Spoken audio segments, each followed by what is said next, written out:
What's going on, everybody? Welcome to the Fantasy and Frames pregame show. I'm your host, Jorge Edwards. And with me, I got some extraordinary gentlemen here in the world of fantasy football. I'm talking about, of course, Mr. Nate Markham, our IDP guru here, and Mr. Keith Fleming, one of our DFS gurus. Gentlemen, let's start with you, Keith. How are you doing, man? I'm doing well. If you listen to the end of our pod Thursday, my dumb ass hit the wrong exit music and actually hit the song that you just played for this show and then had to stop it, tell everybody, sorry, that's the wrong song, and then play our actual one. So kind of messed up at the end of the last show, but I really do like that song. We were jamming for a second, and I was like, wait a minute, that's not the right exit music. It's catchy, though. It's catchy. It is. Yeah, I've made that mistake so many times. It's don't even. Nate, how you doing, brother? Good, man. You should have kept it on there, Keith. Been like one of those end credit scenes in the movies where it's like a trailer, like a precursor to this show. Yeah. I think after 13 weeks, people would have picked up on it, but you never know. Some people are slower than others, self included. Yeah, so we're here as we are every single week to answer all of your start and sit questions for both offense and defense and IDP and DFS and you name it. As well as we're going to go through every single game, talk about all the fantasy relevant players, again, on both sides of the ball. But, ultimately we run till like around 12:15. Our primary focus, though, is to make sure we get to your questions because you are what matter to us. And what better week to get to those questions than this week? We are 1 week away from the fantasy playoffs. A lot of us everywhere, including on this screen, have matchups that we have to win, and maybe need a little help in other leagues. And A lot of help. So, I mean, it's crunch time. This is the time to really nail those picks, and so we're gonna do our darndest to help you out and get into the next round. And hopefully, we've been helping you out over the course of the season. So, without further ado, let's get into this. Let's get into the Sunday 1:00 games here, starting with the Jets going up to Orchard Park in Buffalo. Man, the last time these two teams played, the Jets upset the Bills. They gave them one of their early losses of the season. We saw, Stephon Diggs, get the first big pass play against Sauce Gardner. And then after that, things kind of quieted down. We saw Gabe Davis kind of silenced. Josh Allen was making Aaron throws. Is this a bounce back game here for the Buffalo Bills being at home, kind of needing to reestablish their dominance in the AFC? Because I feel like some of the luster has worn off a little bit as of late. What are your thoughts here, Keith? Just from like a general football perspective. I mean, yeah, the Bills need this game. If they lose it, it's starting to look a lot like last season where their record's really good, but then if you look at them versus other good teams in the league, they struggle, and it's because they can't run the ball and they can't close out games, and they don't have balance. They're a great throwing team, but if you run into a matchup like the Jets where they got great corners, they can really cover. It's kind of tough for them to move the ball. That's why I think James Cook's a huge play today for DFS. I think he could be the difference in this game. They drafted him for a reason. He's seen an uptick in his, snaps the last few weeks, which surprised me because they made the Nyheim Hines trade. I thought that was kind of it for James Cook this year, but it's been the opposite, which is really encouraging. If you're somebody like me that has a lot of James Cook stock. And I think they're going to utilize him today. And if they can run the ball just a little bit, it'll be enough to where they'll be able to move it. But I believe in this Jets team. I believe in Mike White. Garrett Wilson, who I was really wrong about this summer, is incredible. And I mean, if you look at the team, the Jets, when they don't have Zach Wilson at quarterback, they have a really good offense to go along with a really good defense. So, but I do think the Bills find a way to win this game. I just don't know if the Jets are ready for this kind of deal. And to beat the Bills twice in one season, you might have to take the Jets as a serious team if they do that. Yeah, you said that, you mentioned the incorporation of Nyheim Hines into that offense and what that could do for James Cook. And what we've seen is Devin Singletary has been the actually most affected by this. Look at last week. That was the crazy thing that I didn't expect to see is Nyheim Hines had 31% of the snaps. And if you look within the 10-yard line, he saw 63% of the snaps there. Now, I'm not saying that's going to be a trend, but it is something to pay attention to if they're willing to go his direction. And some of those were as a result of sustained drives, and then he was the next up in certain downs. But 63% is not indicative of just a fluke, I don't think. So I think it's a mess at the running back position. I mean, I like James Cook a lot, like you said, but from a week-to-week basis, as far as trusting any one person, it's hard, I mean, at least Singletary-wise. I like Hines and Cook better than I do Singletary today for like DFS. Me too. Because if you look at it, the Jets, they are bad against receivers out of the backfield. They're second against reception touchdowns to running backs. They're like 11th, and points allowed to running backs in the passing game. And then they give up explosive plays, which is why I like James Cook. He's, I think, 9th in the league in breakaway run rate. He's 11th in breakaway runs. He's 52nd in carries. So that kind of shows you how often he's breaking these big runs. And if he can break, one or two and then catch 3-4 passes, he's 4,600 on DK. I mean, he can get 15, 16 points, and that's triple what you paid for. That's what you're looking for basically at every position. And the Jets are a bad tackling team in reality. As far as statistically speaking, they're not the best tackling team. So explosive play, everything does lead towards a good James Cook game. It's interesting. Looking at the splits last week for both Singletary and James Cook, rushing the ball, they're practically neck and neck with each other. Singletary with 13, Cook with 14, Singletary with 51 yards, Cook with 64 yards. But you guys nailed it. For those in half and PPR and full PPR leagues, the targets were going to James Cook, 6 targets, 6 receptions for 41 yards. Both of them got you, and half PPR scoring. Let's see, 13.5 for Cook, 11 for Singletary. I wonder if this is a formula that they feel comfortable with, not committing to just one back versus seeing like the emergence of Cook kind of taking over the backfield. That, especially this week with the tough secondary matchup and the defensive matchup here for the Jets, I'm wondering if at least for this week you can kind of rely on both as flex options. And then for the 6 teams that are on bye, for those of you who have your rosters decimated in Bye-Mageddon in week 14, these could potentially be, your RB2s right here. So Cook's seen 11 targets the last 2 weeks. I mean, that's significant to me. That shows that he's the pass catching back, even with Nyheim Hines and Singletary. Both of them can do it, but I think they realize the talent they have in Cook. Again, they drafted him. What was it? He was a 2nd round pick, or was it a 3rd round? What happened to him reminds me so much of DeAndre Swift his rookie year. He dropped that touchdown at the end of his first game, kind of got in the doghouse, had to kind of earn his way back. And then it was around this time of year he kind of took over that backfield. And I would not be surprised the same thing happens to James Cook, because he fumbled on his very first carry. And, that's a bad way to start your career. Coaches don't forget that. No, you're not wrong there. On the flip side, let's answer a question here first from Ryan over on YouTube. What's up, Ryan? Lamar is out for you. Which quarterback should I play in a standard league? Trevor Lawrence, Mike White, Mac Jones, Ryan Tannehill, or Russell Wilson? And why do you feel that way? Mike White is the only one that's looked good. Trevor Lawrence is dealing with an injury. He may not even play. We're still waiting for that official word here. If he goes, I guess you could say Trevor Lawrence then Mike White.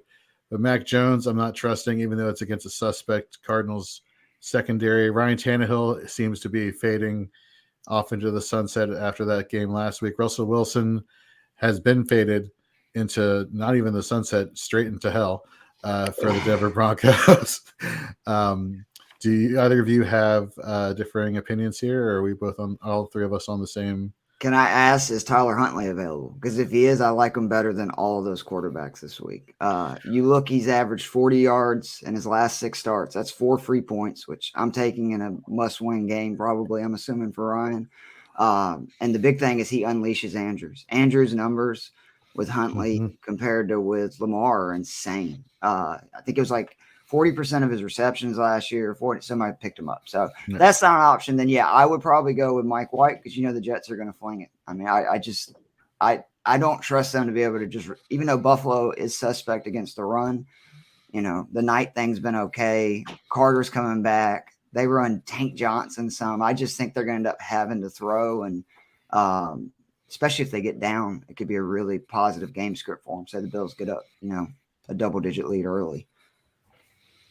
Yeah, I bounce back and forth. I want to probably lean. I'm not too worried as much about Lawrence's toe.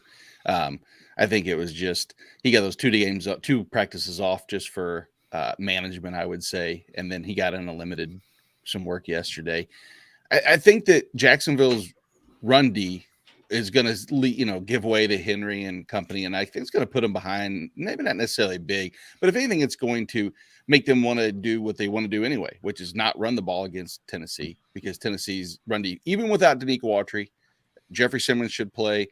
They've forced teams to pass against them. When they've been successful, and it just seems like that is the most sure path to for me for upside. I think Mike White is probably the safest play, because I think you know what you're going to get.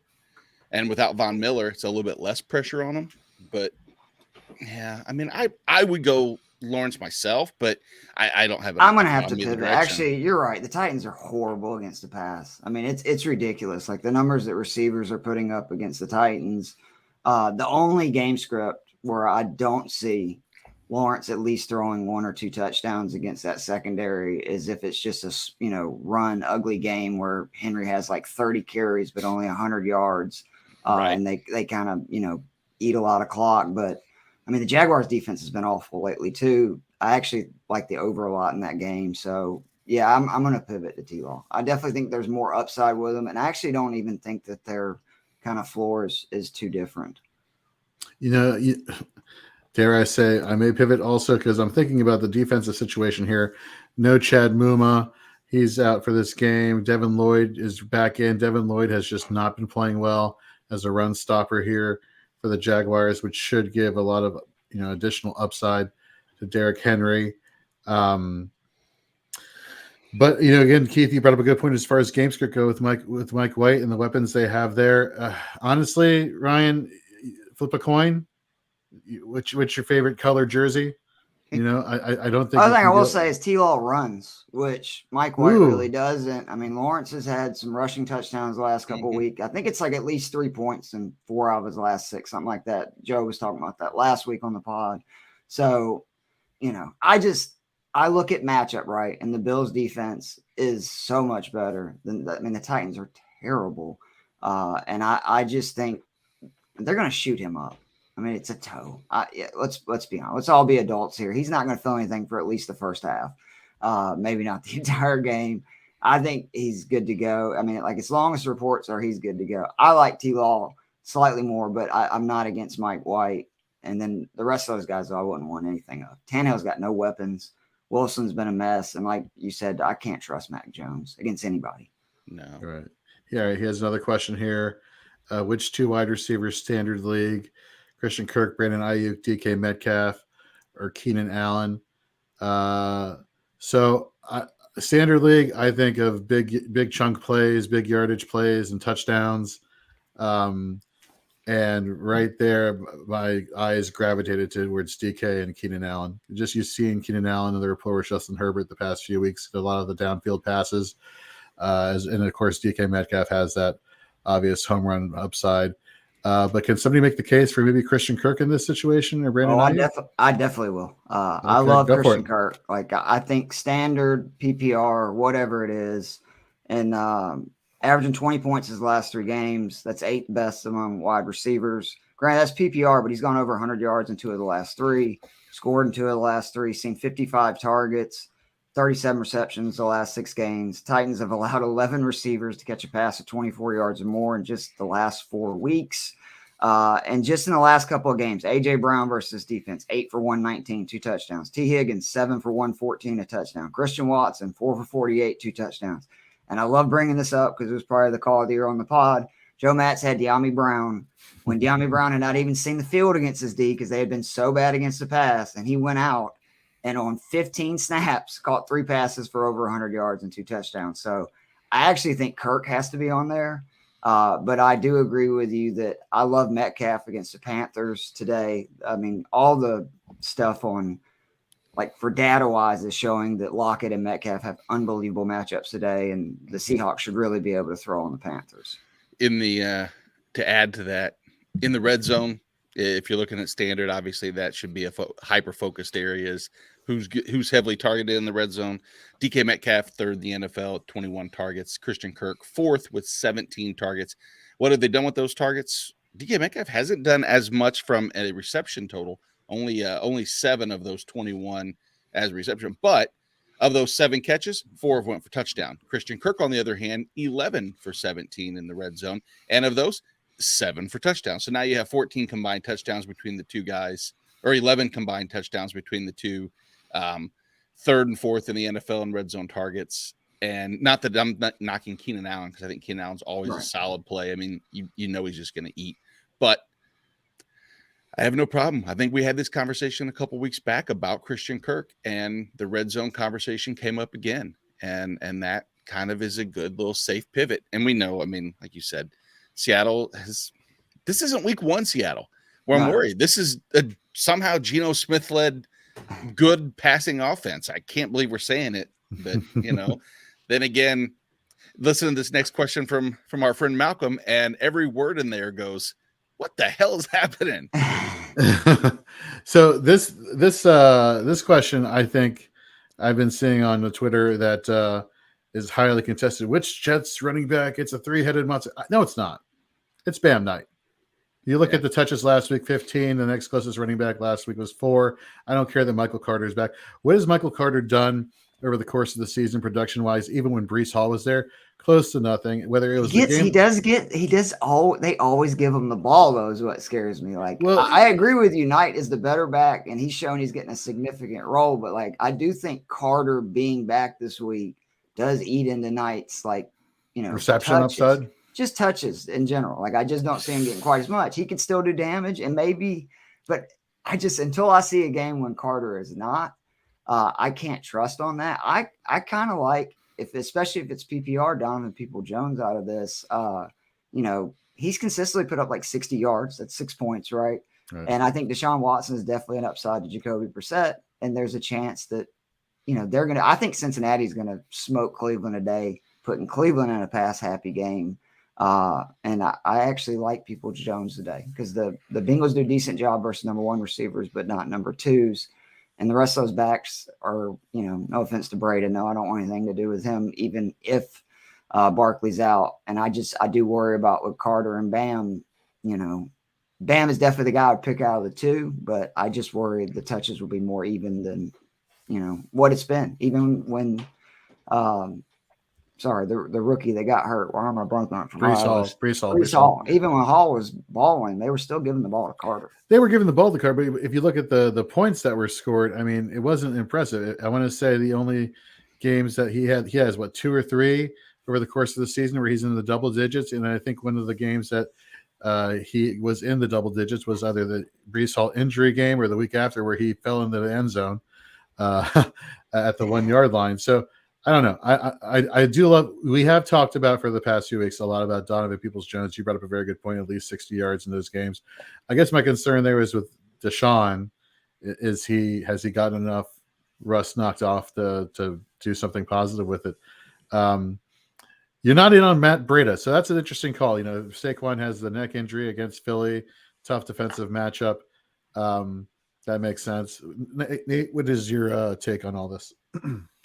I mean, I'm personally not too concerned with Saquon missing the game. I think he's going to play through that. I don't know that, not clairvoyant.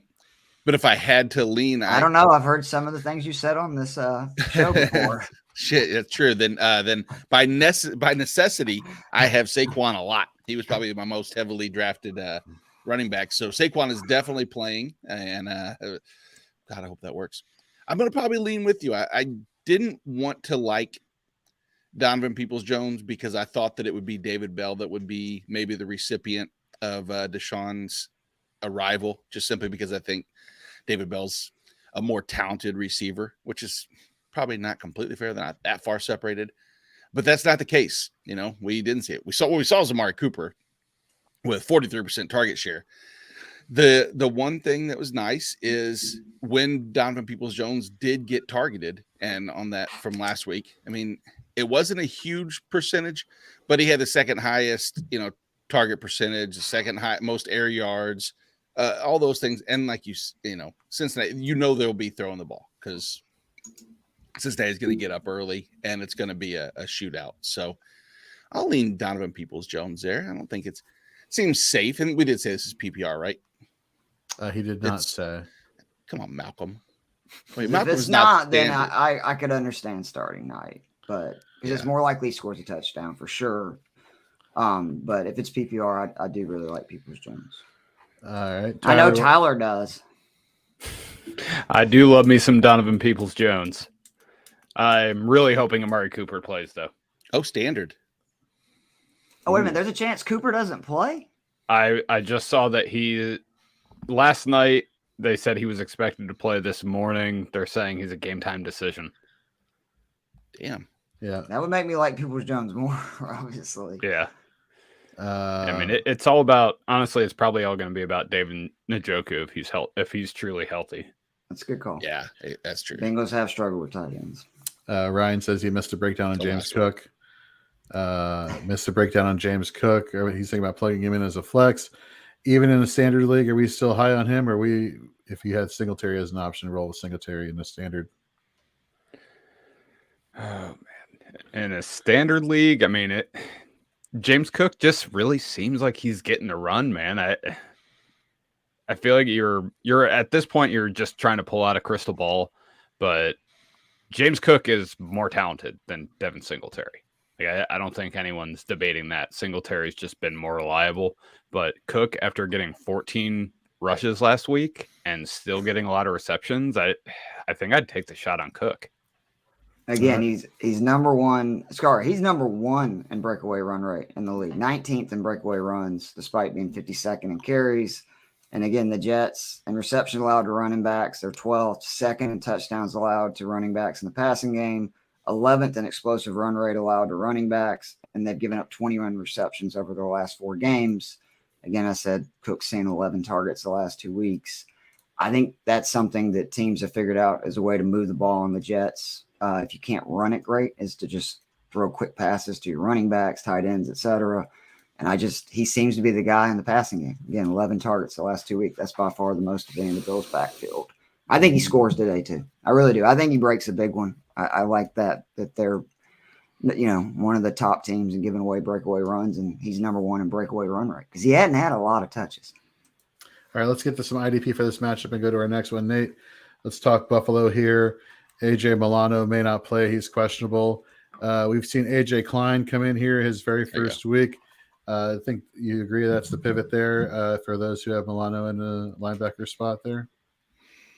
Yeah, I guess so. I mean, I'm not really. I mean, I guess when you have 6 teams on a bye, you don't have the luxury of being as particular. But, Matt Milano got in a limited practice yesterday.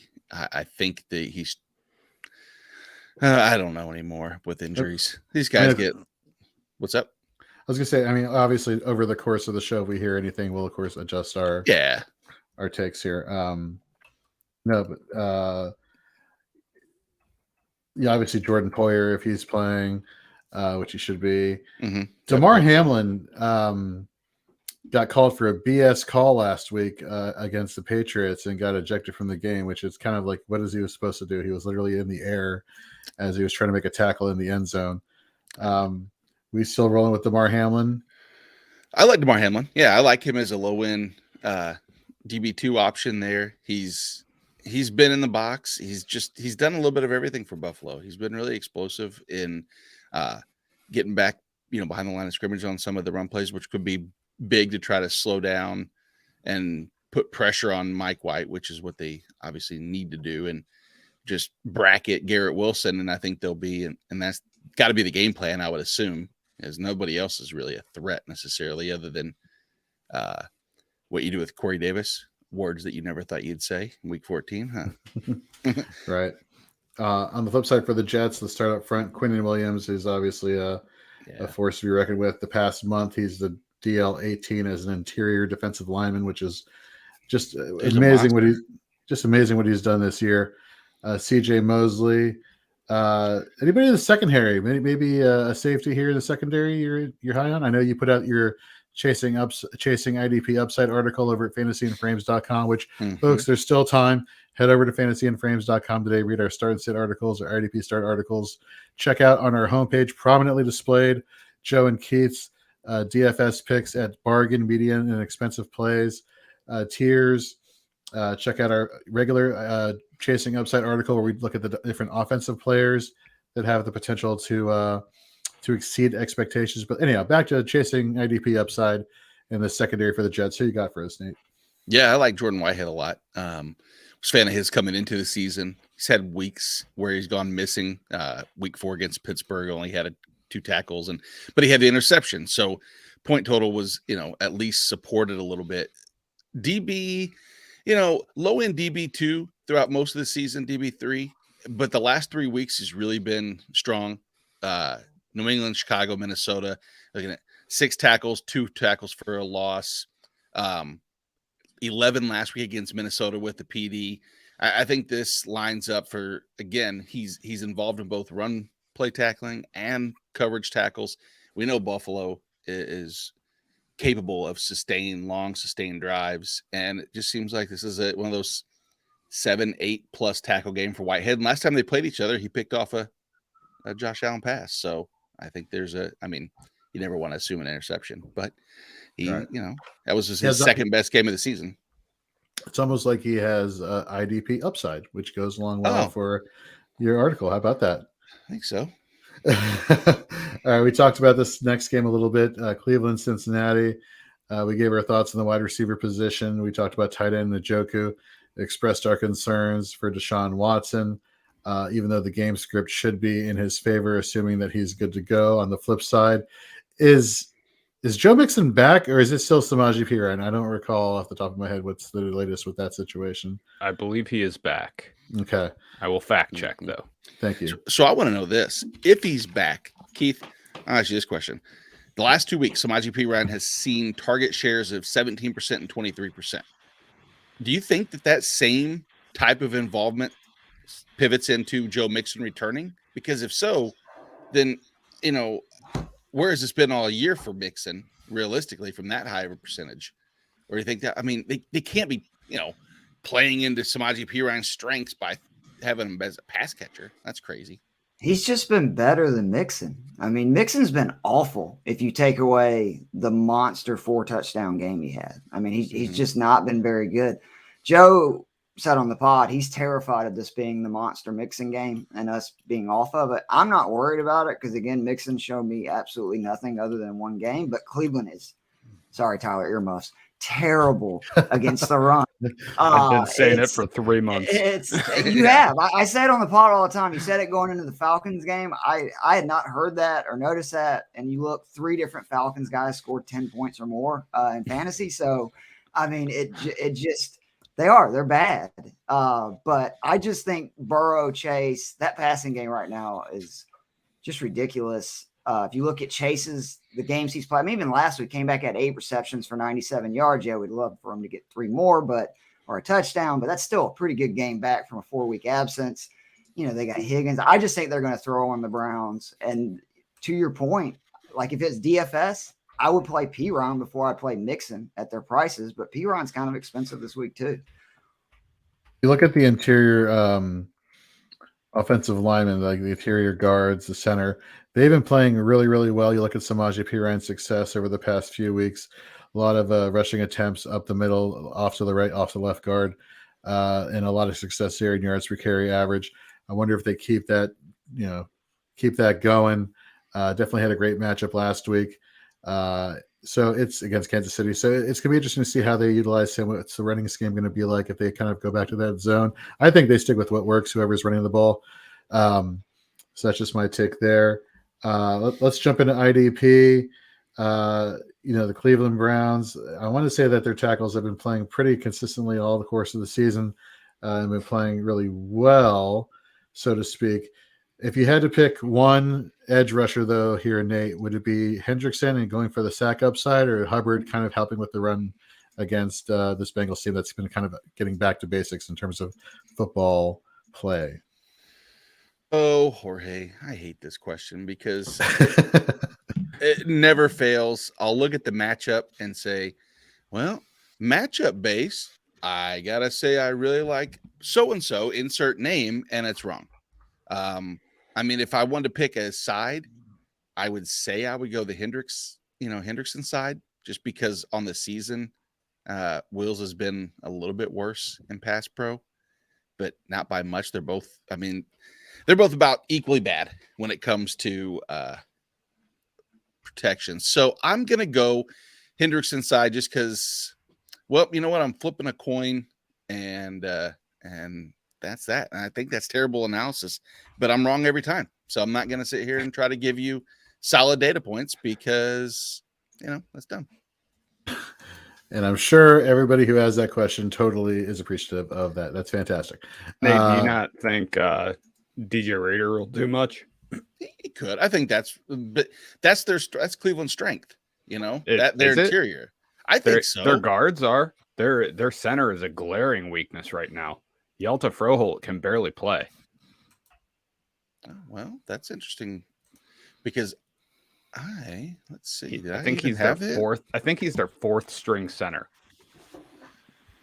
It might be third. We watched them lose their starting center at the Fantasy Football Expo in the preseason game.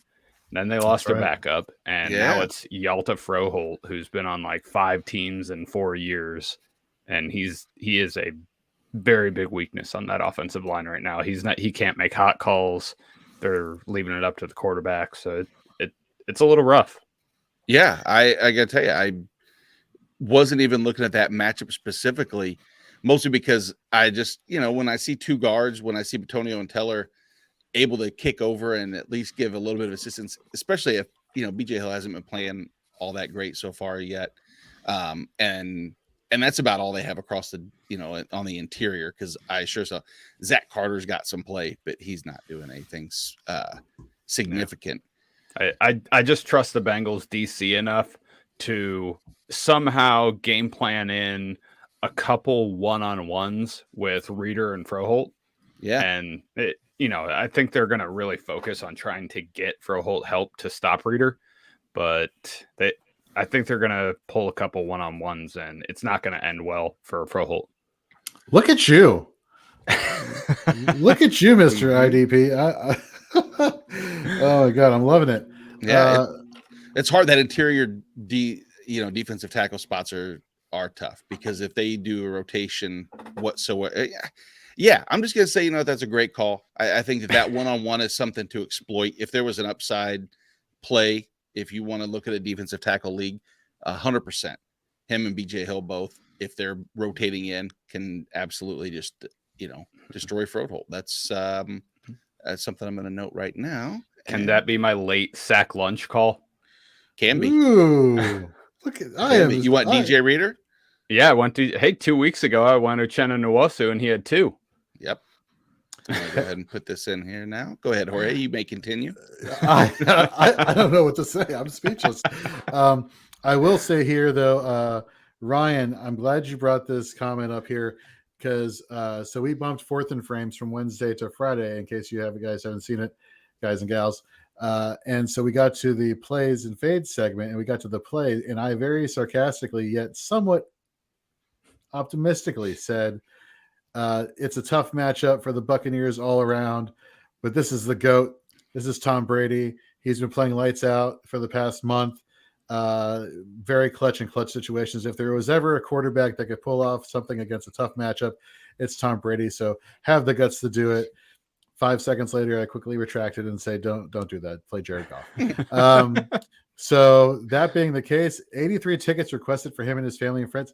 I mean, he's from there, so that makes sense. I mean, it's just friends and family. I mean, you go home, you're gonna have to get a lot of tickets. I don't, if you think maybe he's gonna ball out because they're all there, great. But I don't trust Brady in that line versus San Francisco. I mean, you look at they shouldn't have won the last 3 games that they won, and the offenses looked awful in all of them.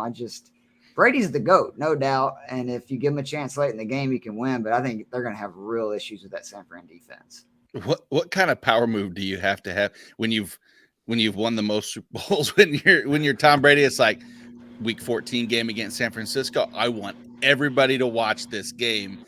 What I'm not, My question is, where are those tickets? That shows like you- how much of the goat he is. Like, are they all, like sweet? You'll see. Oh, you'll Yeah. see. Watch the game. Well, you'll see exactly. My guess is it is. You're right. It's probably 2 different suites.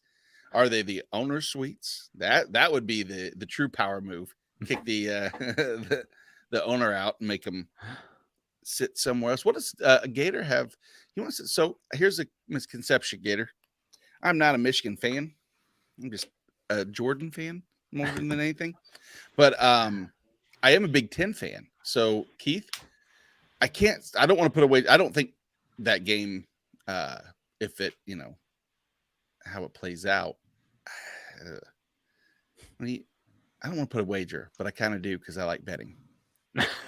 I'm pretty confident. Yeah, Keith's just sitting there like, name your price. I know, exactly. I'm thinking name your spread. Wait a minute now. Wait a minute. What? Oh, It's the final 4 teams. what's Michigan's that undefeated. thing? So what? That means nothing to me. Anyhow. I will be honest. I'm more worried as a Georgia fan about Ohio State than I am Michigan, because Ohio State can really fling it. And that's the one thing that SEC defenses like Georgia, Alabama typically struggle against. I do wonder if Ohio State will be able to stop Georgia from just running it down their throat.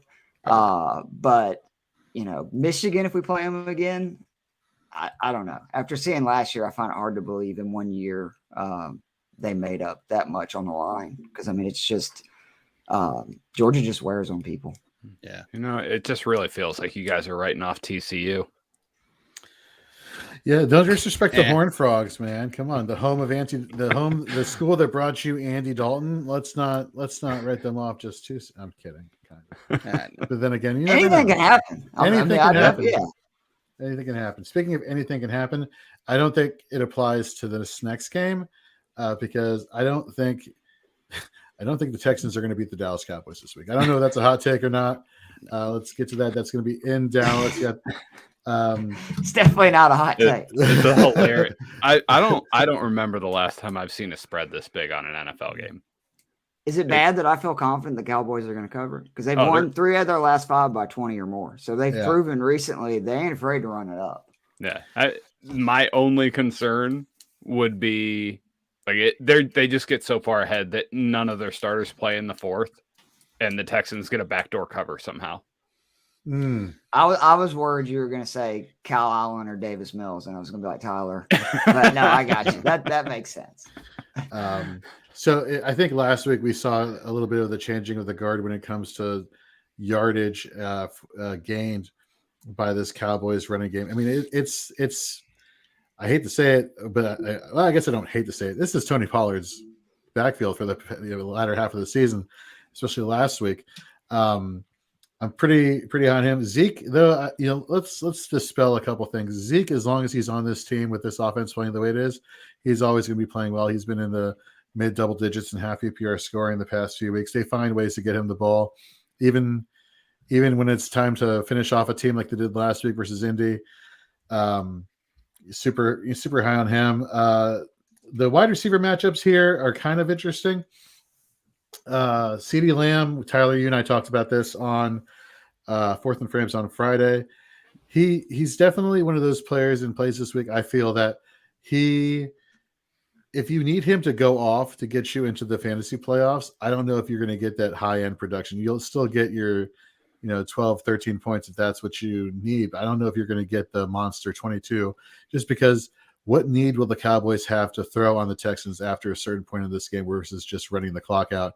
That being said, for the Texans, even them, Dameon Pierce is. I have to start Dameon Pierce. Believe me, if I had any other option, I would be playing any other option versus Dameon Pierce.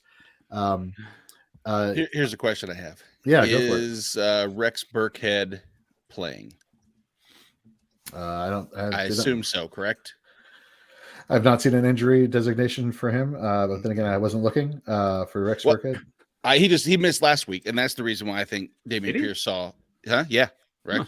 And then Browns played him. I didn't even. That's And- how much attention I'm paying to Rex. Same Burkhead. here. Me too. And I was looking at some running back numbers for Pierce because I didn't expect that to even be a good game for him, even against the Browns. I just, I had my concerns about a little bit of the rookie wall. I had more concerns about the offense in general. Houston was just, obviously we know how bad they've been, but yeah, with no Burkhead, Pierce saw, 48% of the route participation, and that's off kilter from where it's been. But I just wanted to know if there was going to be more involvement, because this game's going to be one where he's going to be, need to be utilized in the passing game, because something tells me they're going to be playing from behind, I believe. I don't think that's Another too hot much take. of a stretch, another hot take. I want to go back just a little bit further, though, Jorge, because Go for it. I think that your allusion to last week being more of the, Tony Pollard over Zeke play, that last week was like the first time that hasn't been the case. They actually went the opposite direction, where Zeke outplayed in terms of snaps and everything else. Oh, okay. More so than Pollard. That's just my 2 cents. Is I think that his involvement actually knocks Pollard down just a little bit, where they're both RB2s. Pollard probably had more high end than Zeke, but yeah, Zeke had 56 to 41 in snap percentage bonus, like leverage, Right. 49 to 34% rush attempts, 52 to 42 route participation, and they both had 10% target share.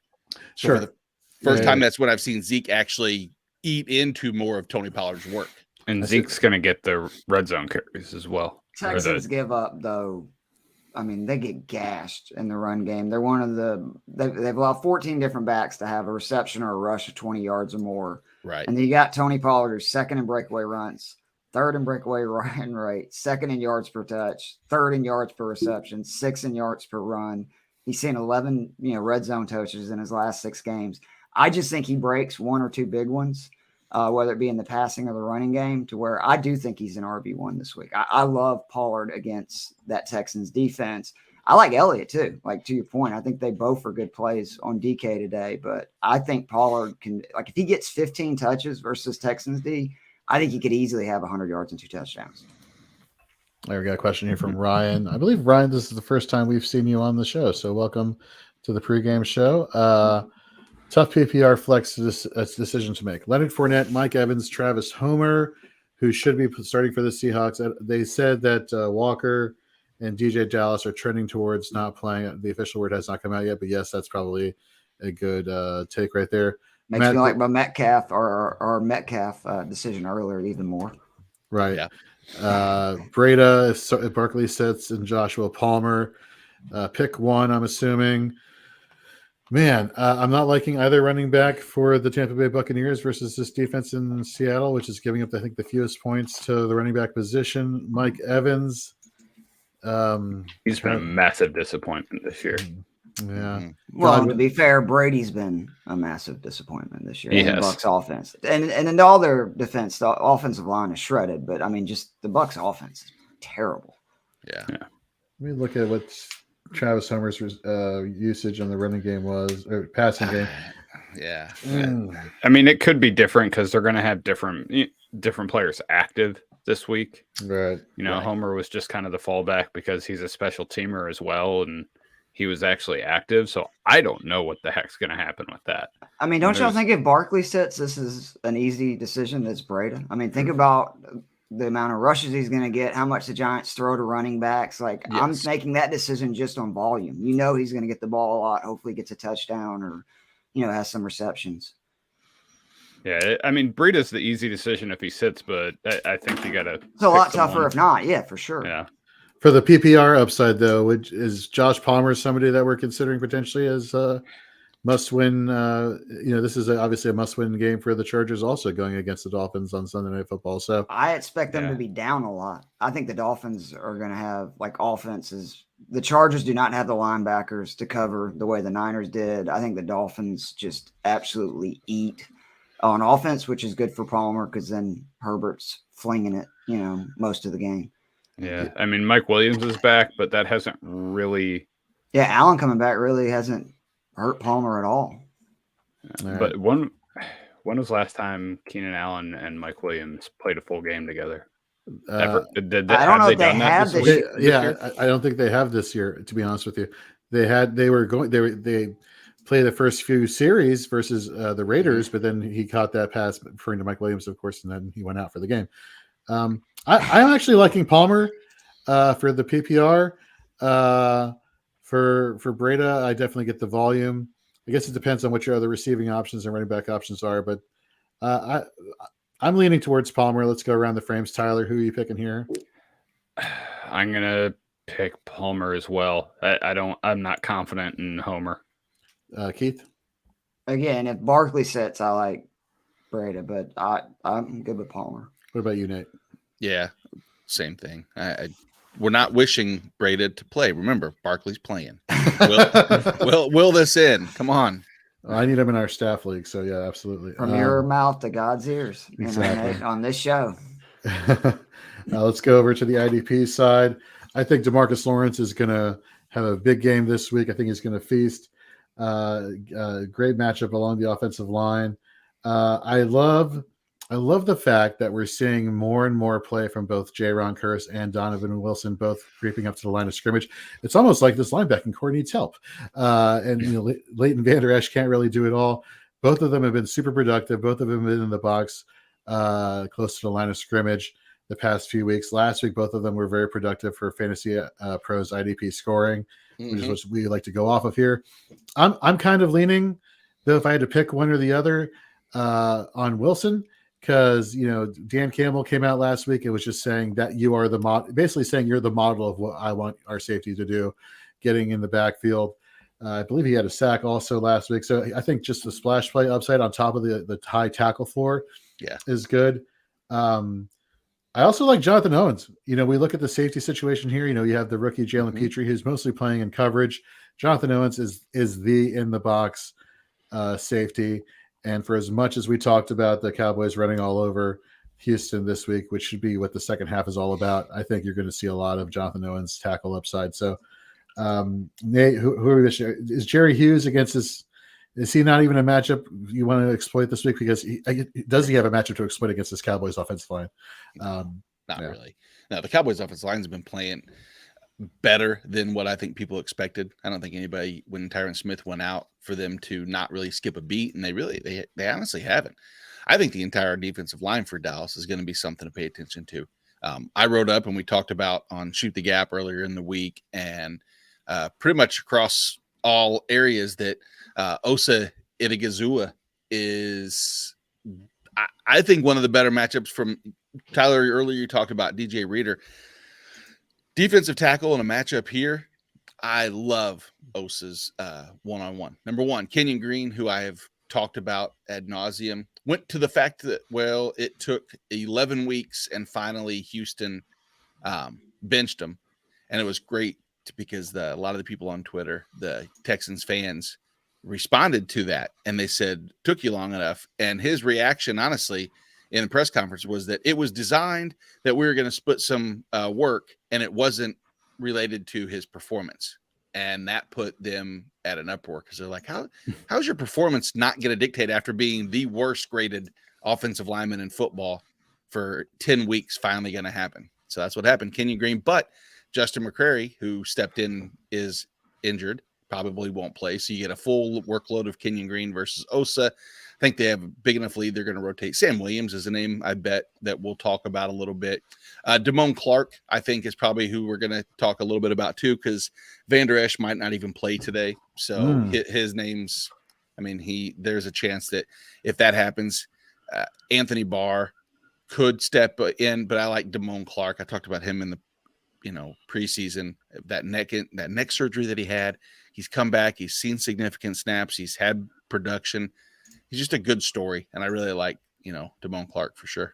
You definitely heard his name mentioned a lot last Sunday night when he was playing for the Cowboys going against the Colts. So that was definitely, and I think that was the first time during our pregame show this season that you brought up his name also last week, given his backstory as well as his trends in production. So very good plays there. Let's go to the next one. Hey, all right. Let me ask Nate a start-sit IDP question. Go for Okay. it. It's a league where, and I ask you as well, Jorge. Let me. I don't, No. Nate's not special. Nate's the director of IDP here. Let's not. He's the guy. Yeah, he's putting all the shit on me, so he's gonna go ahead. It's a league that it somewhat devalues tackles. So Okay. a quarter of a point for assisted tackle, half a point for a solo. 3 or 4 for a sack or something. Yeah. Okay. Yeah, it's more big plays. Got it. Would you play Donovan Wilson or Okay. Tariq Woolen? Man, You're betting on sack upside or interception upside, it seems. I know, and I don't want the interception upside myself, just because. That's the question, though. How balls to the wall are they going to be? I wonder what tackle for loss does for you. Oh, God. I can't remember. I actually hate the scoring in that league. You also have quarterback hits as an option there. Yes. Oh, they do. Okay. Then yeah, I'm gonna probably go. I'll go the Dallas side there more so than. All right. That would be my take, especially if you get QB hits and tackle for loss. I'll take that upside, because if anything, that really, I don't know, it builds up enough to make a level floor for your tackle scoring. All right. By the way, before we get to our next matchup, you all may have been noticing, or maybe you haven't, I'm wearing an awesome Fantasy and Frames t-shirt. All the guys here have Fantasy and Frames t-shirts. And now, over on Etsy.com, if you search for Fantasy and Frames, you too can get your own Fantasy and Frames t-shirts. We have a store. This is fantastic. We sell t-shirts, all variety of colors. We have hoodies. We have coffee mugs. We have trucker hats, different colors. We have iPhone cases, Samsung cases. We have all sorts of cases there, and more products coming up every day going forward. Holiday season, go get yours. Basically it's print on demand, whatever you want. Our company that we're working with will make it and send it to you. And it's great to, be a part of the Fantasy and Frames family and rep our brand. And of course, we appreciate the support there. So head over to Etsy, search for Fantasy and Frames, and, partake in some of our merchandise we have now. All right, let's get now to the next game. 51.5 points. That's a lot. That's a lot for this Vikings Detroit Lions game. Here's the thing. Jared Goff didn't play well versus the Lions last week. I didn't go back and look, but something tells me offensive line had something to do with that. And the way the Lions have been playing the past few weeks, I just feel like it must win game. You're seeing the return of Jameson Williams, who wasn't really featured last week. Again, we saw the reports he's going to be eased back into anything. I don't even think he got like a look, if not maybe one, that wasn't converted for anything. But you're seeing Amon-Ra St. Brown, who should have a great matchup this week. So I'll sprinkle in some IDP here. When looking at the linebacker situation for the Vikings, it's Kendricks and it's Hicks. And in recent weeks, we've been seeing Hicks play more in slot coverage and getting toasted. High quarterback passer rating allowed. Yards after the catcher, abysmal. The missed tackle rate since week 10 has been climbing through the roof, where it's like now 12%. He's becoming a liability in coverage, which is great if you have a slot wide receiver in Amon-Ra St. Brown, who's going to be toasting you left and right. The upside there with Williams, we're seeing this amazing running game for the Lions, led by Jamal Williams, sprinkled in with some Swift, which is something I swear none of us would have said earlier in the season. DeAndre Swift. I like Jared Goff this week. I love Amon-Ra. Obviously, you want to start Jamal Williams. He's earned that. On the flip side, or let's do offense, defense. Let's just cruise through this game a little bit. Defensive side of the ball. Deshaun Elliott has had some good weeks, and he's been in kind of at a lull. I want to say the past couple. Do you think, given the nature of this matchup, he has some upside this week with the Vikings running the ball or wanting to run the ball against the Lions? I don't know if they're going to run the ball or not. I don't see a 51-point total. I don't see a ton of as much rushing and running as we think is going to happen. But I do like his positioning. The fact that you see just last week, I mean, it was pretty evident. Nearly 50% of the snaps in the box, 16 in the slot. So he'll be around the ball, and they will want to try. Don't get it wrong. So I like Elliott. I like Kirby Joseph a lot too, just because I think that in this matchup, it'll be explosive. I think there's going to be a lot of action deep, and him sitting back nearly 80% in deep safety. I think a splash play Kirby Joseph is what we've been saying all year. Deshaun Elliott provides a tackle upside. All right, let's go to the Vikings side of the ball. Obviously, you're starting, Cousins, Cook, Justin Jefferson, TJ Hawkinson. Is even in a really deep league like a Kings Classic or when we have multiple flex spots, is Alexander Madison even somebody that you're considering putting in a flex, just hoping he falls into the end zone? Or maybe that's a little bit too wishful thinking there, Tyler. I mean, if you're talking a super deep league like the Kings Classic, what is that, Nate? 3 flexes with a 14-team league. Yeah, Hutchinson. I was just looking at Aiden Hutchinson. Sorry, Madison's a good play. He does score touchdowns. He gets some opportunities in the passing game. It's not a lot, but he has a higher touchdown probability than anyone probably ranked below RB 30 or 35. There you go.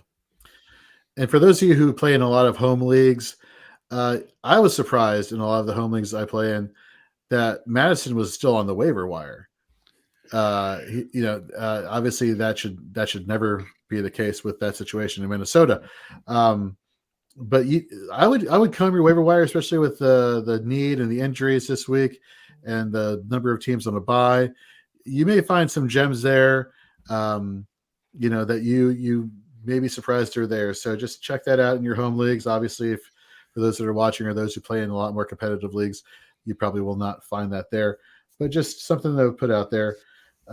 For the defensive side of the ball, Kendricks has been playing lights out.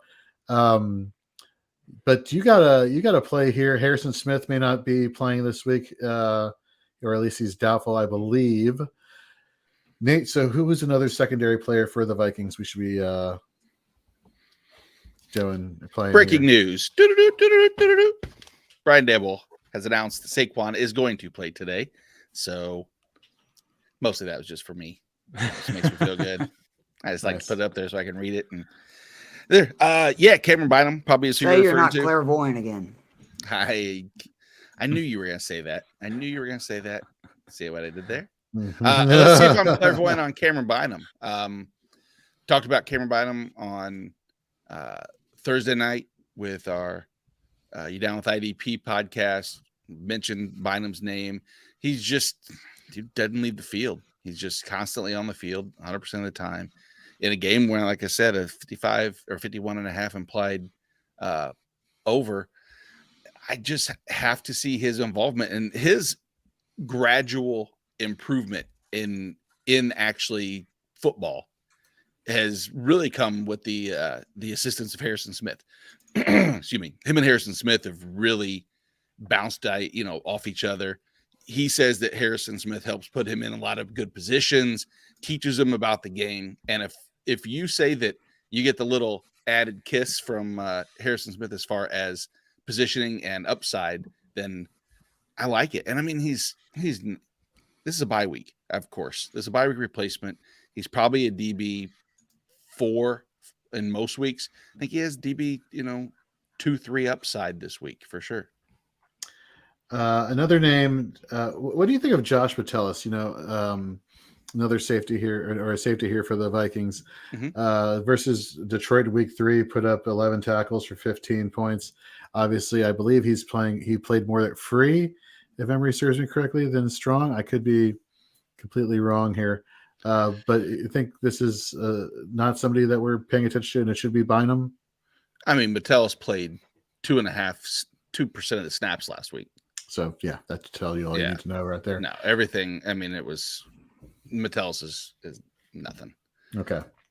That's not fair. He's somebody to something, just not for IDP. Speaking of nothing. Good pivot. Well, is it? What is, maybe it wasn't the best pivot for today. And whatever. Jacksonville, Tennessee, in Tennessee. We mentioned earlier, look, Ryan Tannehill seems to be going downhill. This should be a Derrick Henry feast game. We know Chad Muma to help with Olukun and the linebacking core stopping the run, which means Devin Lloyd should be there, which should be a defensive liability. Again, stopping the run for the Jaguars. So Derrick Henry, shocker, if you heard this before, just destroys the Jaguars every single year. It all started back a few years ago with that 99-yard run where he just left everybody in shambles, and he hasn't stopped running over the Jaguars ever since. And it's good that that's the case because the Tennessee Titans don't really have anything outside of that. Treylon Burks, I believe, has been dealing with a concussion after the massive hit by those two corners last week. He's out this week. Yeah, so this is really a Derrick Henry game. On the flips for defense, however, you mentioned no Danico Autry, but for D tackle, Jeffrey Simmons should have a decent or no. Am I saying that incorrectly in terms of IDP for the Titans? The question was, is Jeffrey Simmons going to play? And the answer looks like yes, because it was limited maintenance on Thursday, most likely limited on Friday. He should be good to go. And I mean, it's Jeffrey Simmons. He's a mismatch in any format. Will they try to double him? Sure. I mean, that probably just bodes well for, I'd say for an outside pass rush, but they don't really have Bud Dupree. Maybe might be the only person, the biggest recipient, because Rashad Weaver is up and down. Rashad Weaver's hard to dictate. I do like, are we going like Dylan Cole? Because I think that if they isolate Simmons, they'll get to that second level. And that just looks like Dylan Cole tackle floor. Right. Because for those who don't know, David Long Jr. was put on the IR. So Dylan Cole should see the uptick there. Great point there. Before we get to the Jaguars side of the ball, let's answer a question. Unfortunately from Jeremy. Hey guys, need to beat Jorge.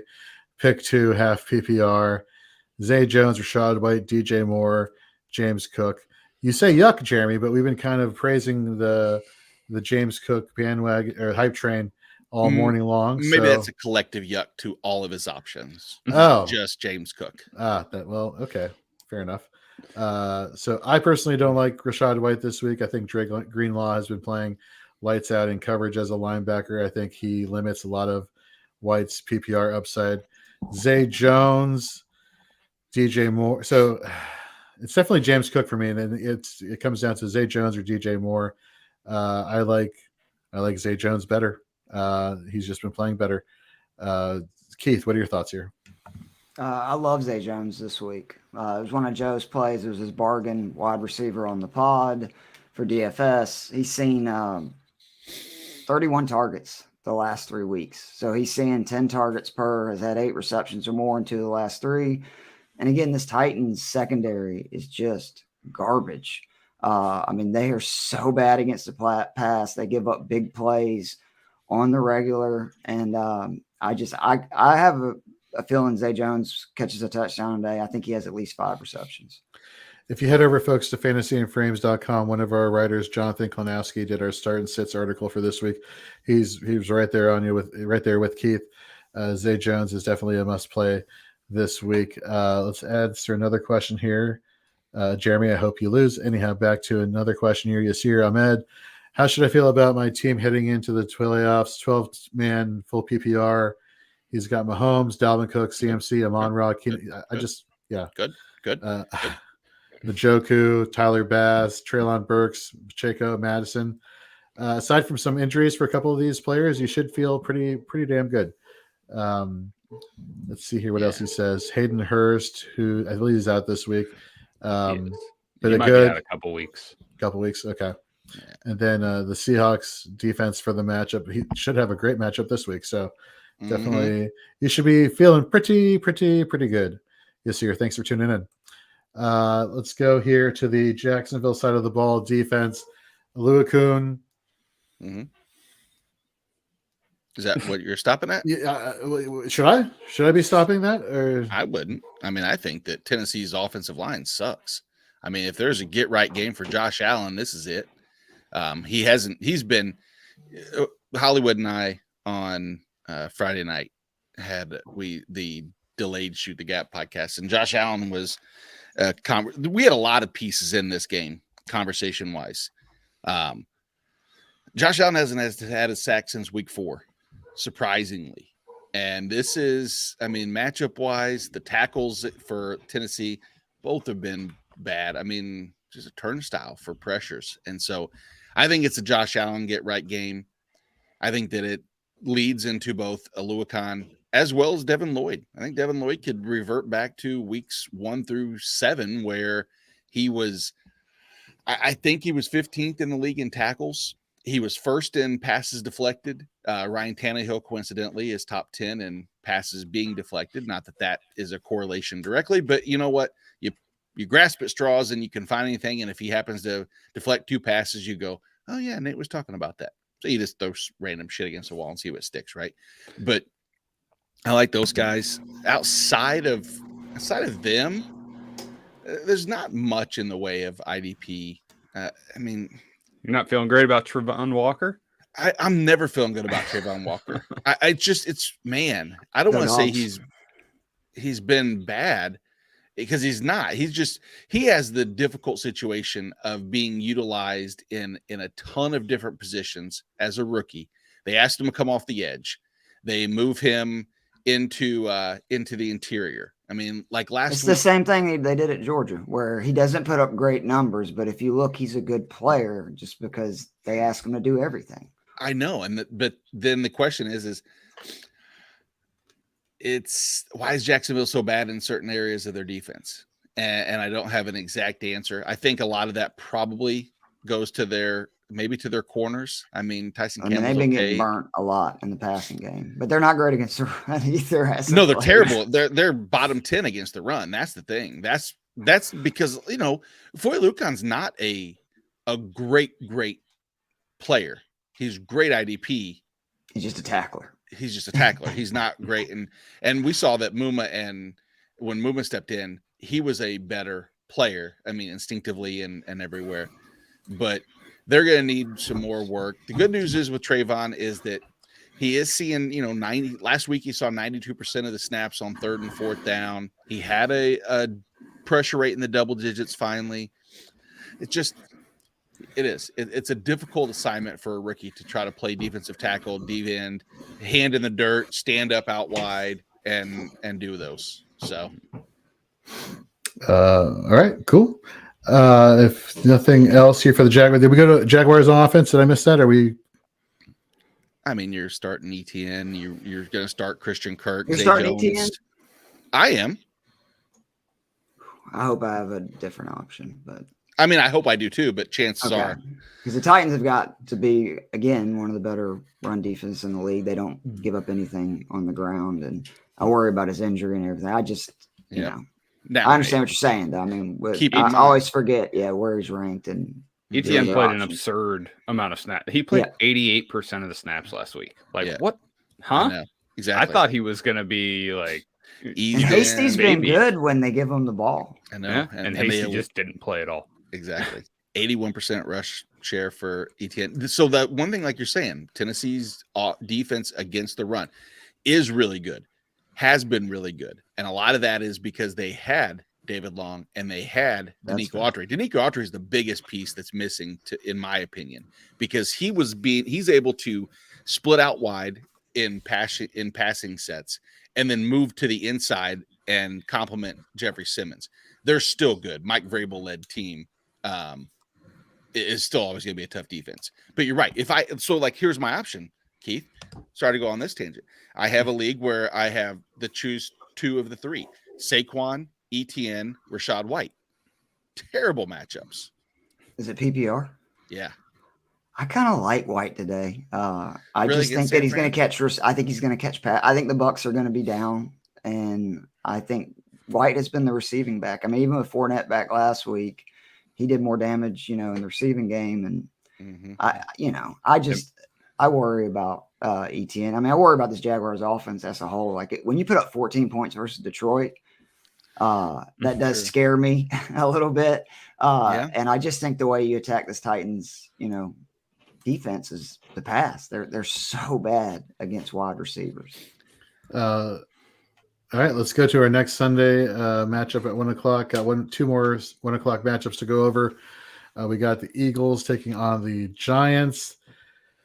Saquon Barkley's playing. Obviously, that is a huge lift for the Giants. Daniel Jones, last week versus a very tough defense in Washington. While the Commanders did limit Jones in the passing game, they could not do what a lot of other defenses have not been able to do, which is contain Daniel Jones on the ground. Wow. That's where we're stop at. him. It's a fair statement. You can't exactly. You can only hope to contain him. White chocolate. Exactly. No, it was Danny Dimes, and then it was there was something I forget what his other nickname was. I'll have to think. Vanilla Vic. There we go. Vanilla Vic. So that's a good one. As a Falcons fan, that's so disrespectful. There is nothing thick about Daniel Jones. Anyhow, so obviously that's a big lift for them. If you have a deep league where you have multiple flex spots, is Darius Slayton somebody who's been seeing a lot of tick in usage here for the Giants? Somebody that we might be interested in playing. Keith, is he somebody you're on your radar, potentially a DFS play, a cheap DFS play, or? He's not a DFS play just because I think that there's other options in that price range that I like their QB play and match up a little bit more. But if you're talking about a regular season, fantasy league, hell yeah. I'm starting him in a must-win game in a league this week and feel pretty good about it. I mean, I think he's had 70 yards or more in 4 straight. He's scored in 2 of the last 5. He's a receiver. He still drops the ball a lot, unfortunately, when it's thrown to him, but he's also doing damage and definitely the number 1 receiver on offense, which is always good. Joining us on the show, we got one of the OGs here for Fantasy and Frames. I'm sure everybody here has met him. Keith, have you met? I haven't.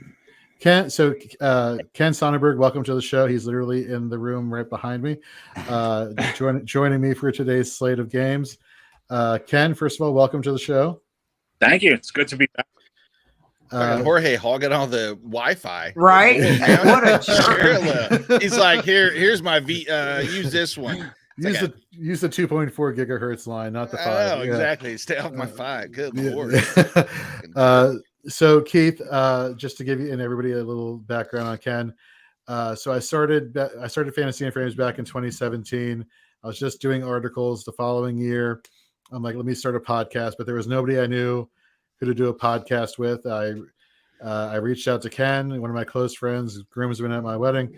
And he's like, you know what? I don't know a lot about the fantasy in terms of the analysis and breakdown, but I'll learn and I'll start the pod with you. And he's been with us ever since. He's always at the expo with us in August. So just a great friend. And he's been kind of the godfather. A lot of the subscriptions we have, thanks to Mr. Sonnenberg also. So definitely been a big Fantasy and Frame supporter and one of the family here. So welcome to the show, Ken. Thank you. Like I said, it's good to be back. And I heard people talking about the Giants, so you knew I had to come on. Die-hard Giants fan over there. Hold on. Oh boy, got a question for Ken. Start or sit Devonta Freeman? So for those who don't know, this is about a year after Devonta Freeman was let go from the Falcons, and we're doing a mock draft special. And I think somebody took Naheem Hines ahead of where Ken wanted to pick him, and he was scrambling for his pick. And so we're live. We have all these analysts. We got Dave Richard. We got Colby Conway from Fantasy Alarm. We got all these people on. And out of nowhere, Ken's like, I think I'm going to take Devonta Freeman. And every single person on the grid on the screen, immediately you saw them look down to their phone because everybody was like, did somebody sign Devonta Freeman? Did somebody pick up Devonta Freeman? And we're all looking and like, how does Ken know this? And we don't. Turns out nobody picked up Devonta Freeman. Ken just like foobarred that pick. But he has never been able to live it down. So thank you, Jeremy, for bringing Didn't Freeman have a decent year, though, that first year after Atlanta? He ended up getting picked up. What was it, Baltimore he went to? I think like the latter end. Yeah. So anyhow, that was bringing it back there, Jeremy. For the defensive side of the ball here for the Giants, is it Pinnock? Jason Pinnock. Jason Pinnock, safety there. Has been playing pretty well, but it's Julian Love if I have to start one of the two. Oh, yeah. Who's been playing just lights out. He's constantly being ranked in the top 10 in Fantasy Pros ECR for a reason. On the flip side, here we have, well, first of all, is there anybody else here for the Giants that were possibly interested in? Dexter Lawrence, the second, maybe up front? Yeah. I'm fading probably Thibodeau and Ojulari, and just Jordan Mailata and Lane Johnson are not matchups you want to try to take advantage of. And so, like you said, Dexter Lawrence definitely is a great matchup against anybody in the NFL. Probably the best defensive tackle. Chris Jones, of course, excluded. I'm trying to think of anybody else. I mean, you said Julian Love. I like the name. It's more of dynasty, scenarios going forward. Ken, Micah McFadden looks like, from an IDP standpoint, will be really good. From a real football standpoint, looks like he still has a lot to learn. I see him overrun and get beat up in certain zone protections and assignments, but he's getting blitzed a lot, and he had that ability in college. Going to the other side of the ball, the Eagles, obviously, you're starting Jalen Hurts. Miles Sanders is a start. Jonathan was very high on this week. If you go over to fantasyandframes.com and read our start and sit article, you can read more about that. AJ Brown, I was very happy that my call of Devonta Smith going off against Tennessee worked out well. That was great. Did we see Devonta Smith doing the same thing again this week, Tyler, against this Giants secondary? Is there anybody to be scared of in this Giants secondary? I guess is the real question to ask. Same as every other week. Everyone's going to focus on AJ Brown, and is AJ Brown going to beat him up? But Devontae Smith's been a really reliable play for most of the season. It's been really quiet, but he's his last several games 8 targets. He is extremely involved. He's playing 80 to 90% of snaps. And, the Giants have been playing tough defense, but I feel good about Devontae Smith as a back-end wide receiver 2, high-end wide receiver 3. In the last month, Devontae Smith has had a target share of 31%, 39%, 33%, and 22%. In that same time frame, AJ Brown has had a 15%, 30%, 25%, 24%. Only 1 week in the past month has AJ Brown had a higher target percentage than Devontae Smith. It really seems good. like more of a 1A, 1B situation than anyone really wants to admit or is paying attention to. Yeah. Over the course of the summer, we do a article series called Dynasty Targets. And one of our writers who does our Waiver Wire article, Charlie Cangelosi, wrote up this amazing piece about Devonta Smith, how he says, AJ Brown may be there, but I think the real receiver that you want to pay attention to is Devonta Smith for the very reasons we're talking about now. So if you can, head over to Fantasy and Frames. Look at this from a dynasty perspective. Obviously, he may be somebody that maybe because the fantasy point production hasn't been there a whole bunch, that you may want to see if you can try and get your hands on there. Anywho, moving along there. Let's get to the defensive side of the ball. So, Nate, we always talk about how the defensive line for the Eagles has been kind of a difficult one to parse out. We've seen the additions here of Linval Joseph and Ndamukong Suh. I do not know if Jordan Davis is starting this week. I know he got cleared to return to practice last week or the week before. But do you think the helping of the solidification, which did a great job of shutting down Derrick Henry last week, of the interior defensive line does something for these outside edge rushers, a la Hassan Riddick? Or is that still something that you're steering away from when you're looking at the defensive line IDP spot?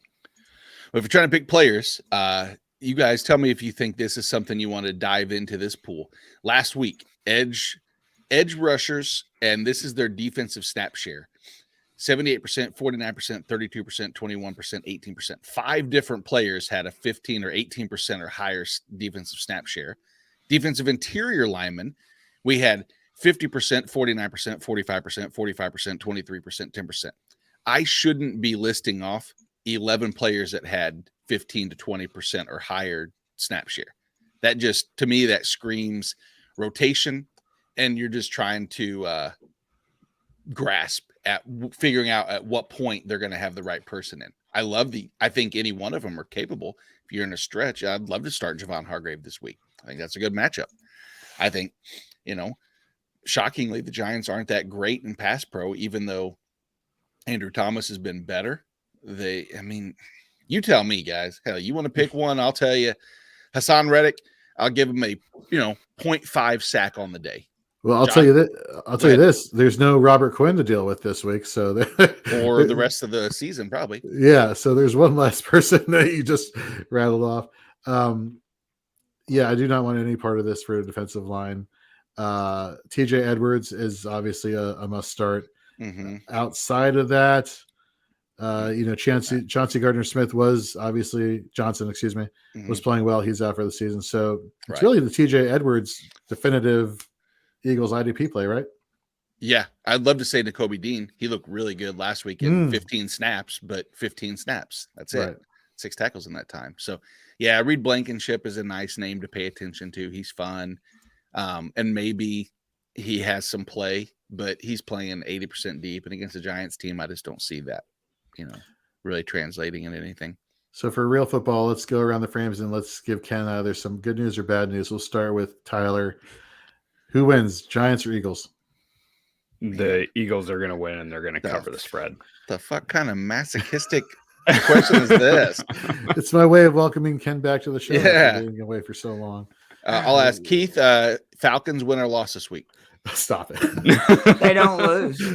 Hey! And it's Ritter time, so it's all good. I know. I'm excited for Ritter. I am too, actually. That should be good. All right, let's go to the last 1 o'clock game.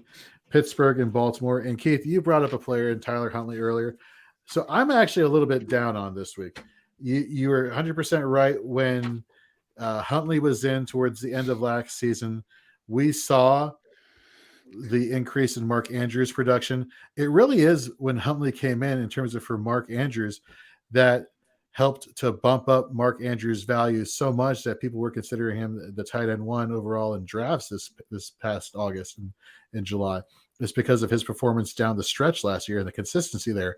And that was with Tyler Huntley, not as much as you would think with Lamar Jackson. My concern here is that while Pittsburgh has been kind of decimated, in terms of rushing the passer, they haven't had TJ Watt all year. And while TJ Watt has not been, to the level that we're all expecting him to play as he did a year ago, I do think it's another week where you have the duo of Highsmith and Watt getting back into a groove here. And let's not forget, even though you mentioned the accolades that Huntley had last year, if we look to week 18 last year versus the Pittsburgh Steelers themselves, they limited him, I believe, to a pick and a couple 170 passing. So I am concerned that just the matchup here. And then you have, obviously, I don't know. Just one thing, though, you cannot compare last year's Steelers to this year. Like last year's Steelers defense was sure. Legit. This year's Steelers defense sucks. Right. Where I'm going with this is, so I think that there is a trend towards them playing better. Obviously, it's not. Yes, what you just said is 100% correct. But it's the reason why I'm concerned. I would say for Huntley this week. J.K. Dobbins, Tyler, I believe, is active for this game. He is active. He's back. Back in your.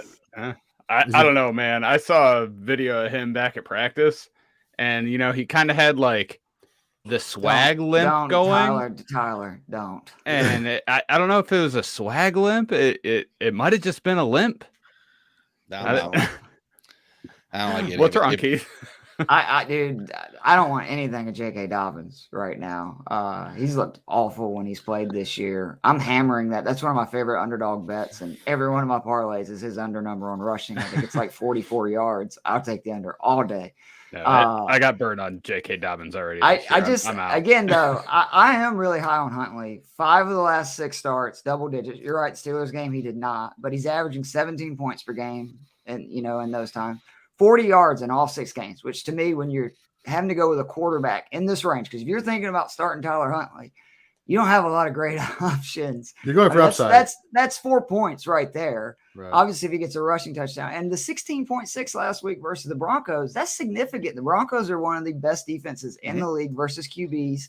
So for him to score 16.6 versus Denver, the Steelers have given up 17 passing touchdowns in their last 8 games, and they played Marcus Mariota last week. So let's not think that last week them shutting down the Falcons is something to like all of a sudden this D is good again.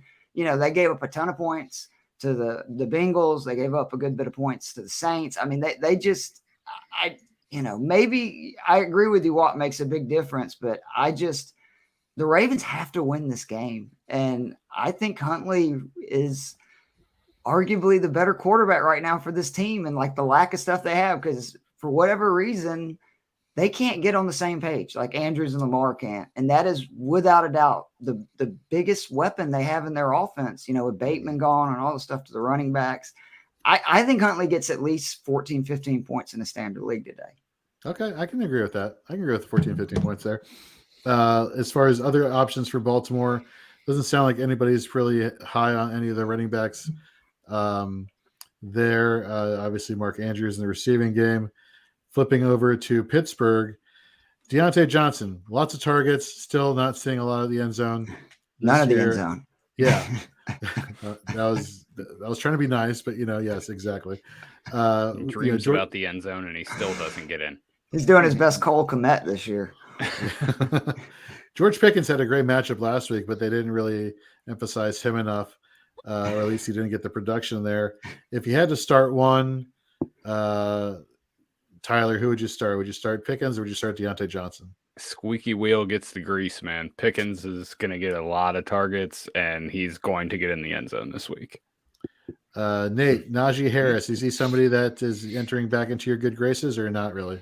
I mean, they eased him back in. I like the fact that he on 66% of the snaps still was productive. I mean, I don't like the Najee Harris matchup necessarily in any regards, but he's a low end RB2, I think, probably this week.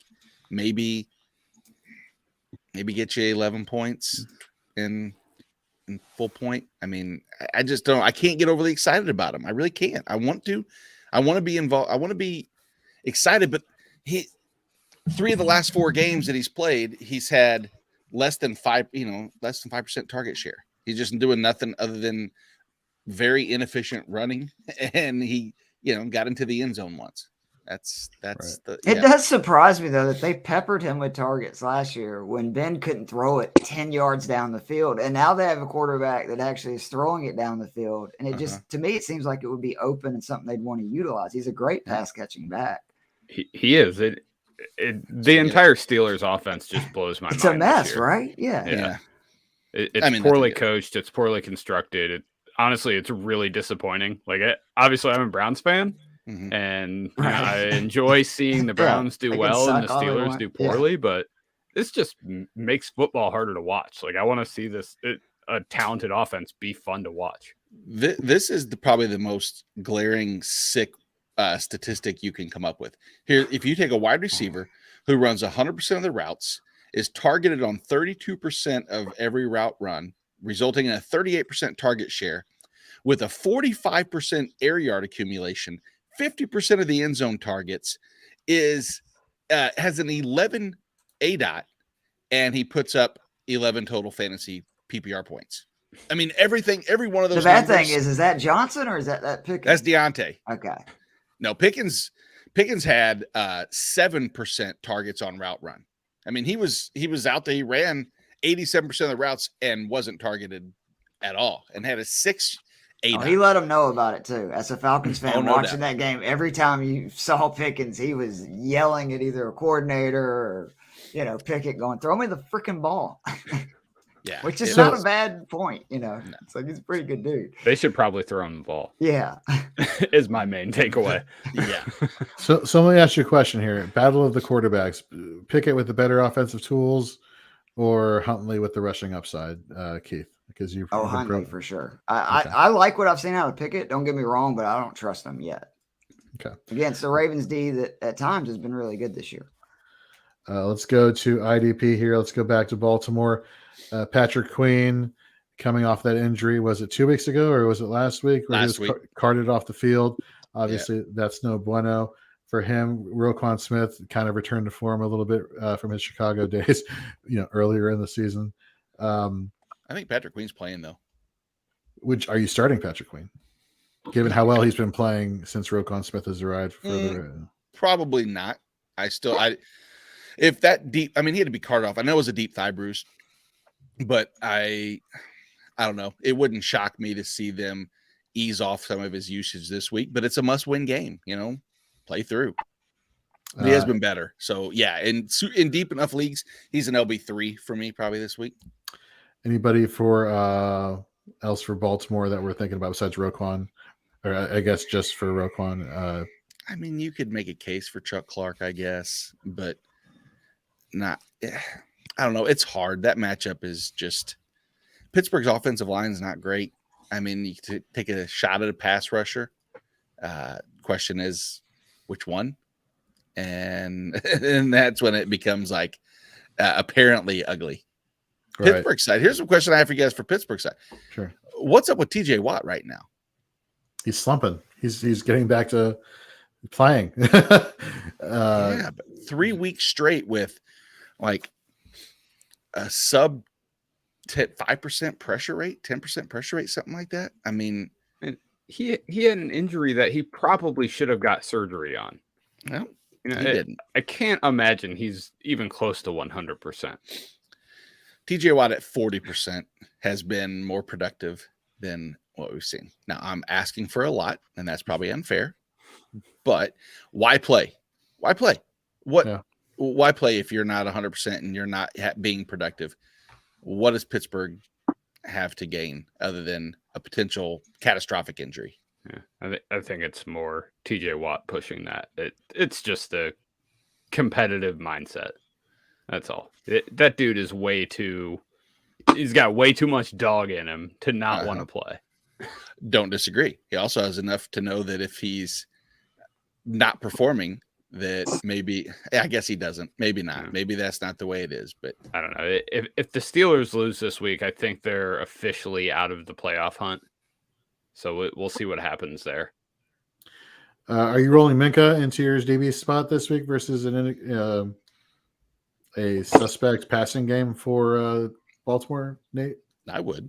I mean, I think if there's a likelihood for a turnover, I think, Huntley might be a little more errant with the ball if they're going to try to stretch the field. All right. Anybody else IDP we need to pick up here?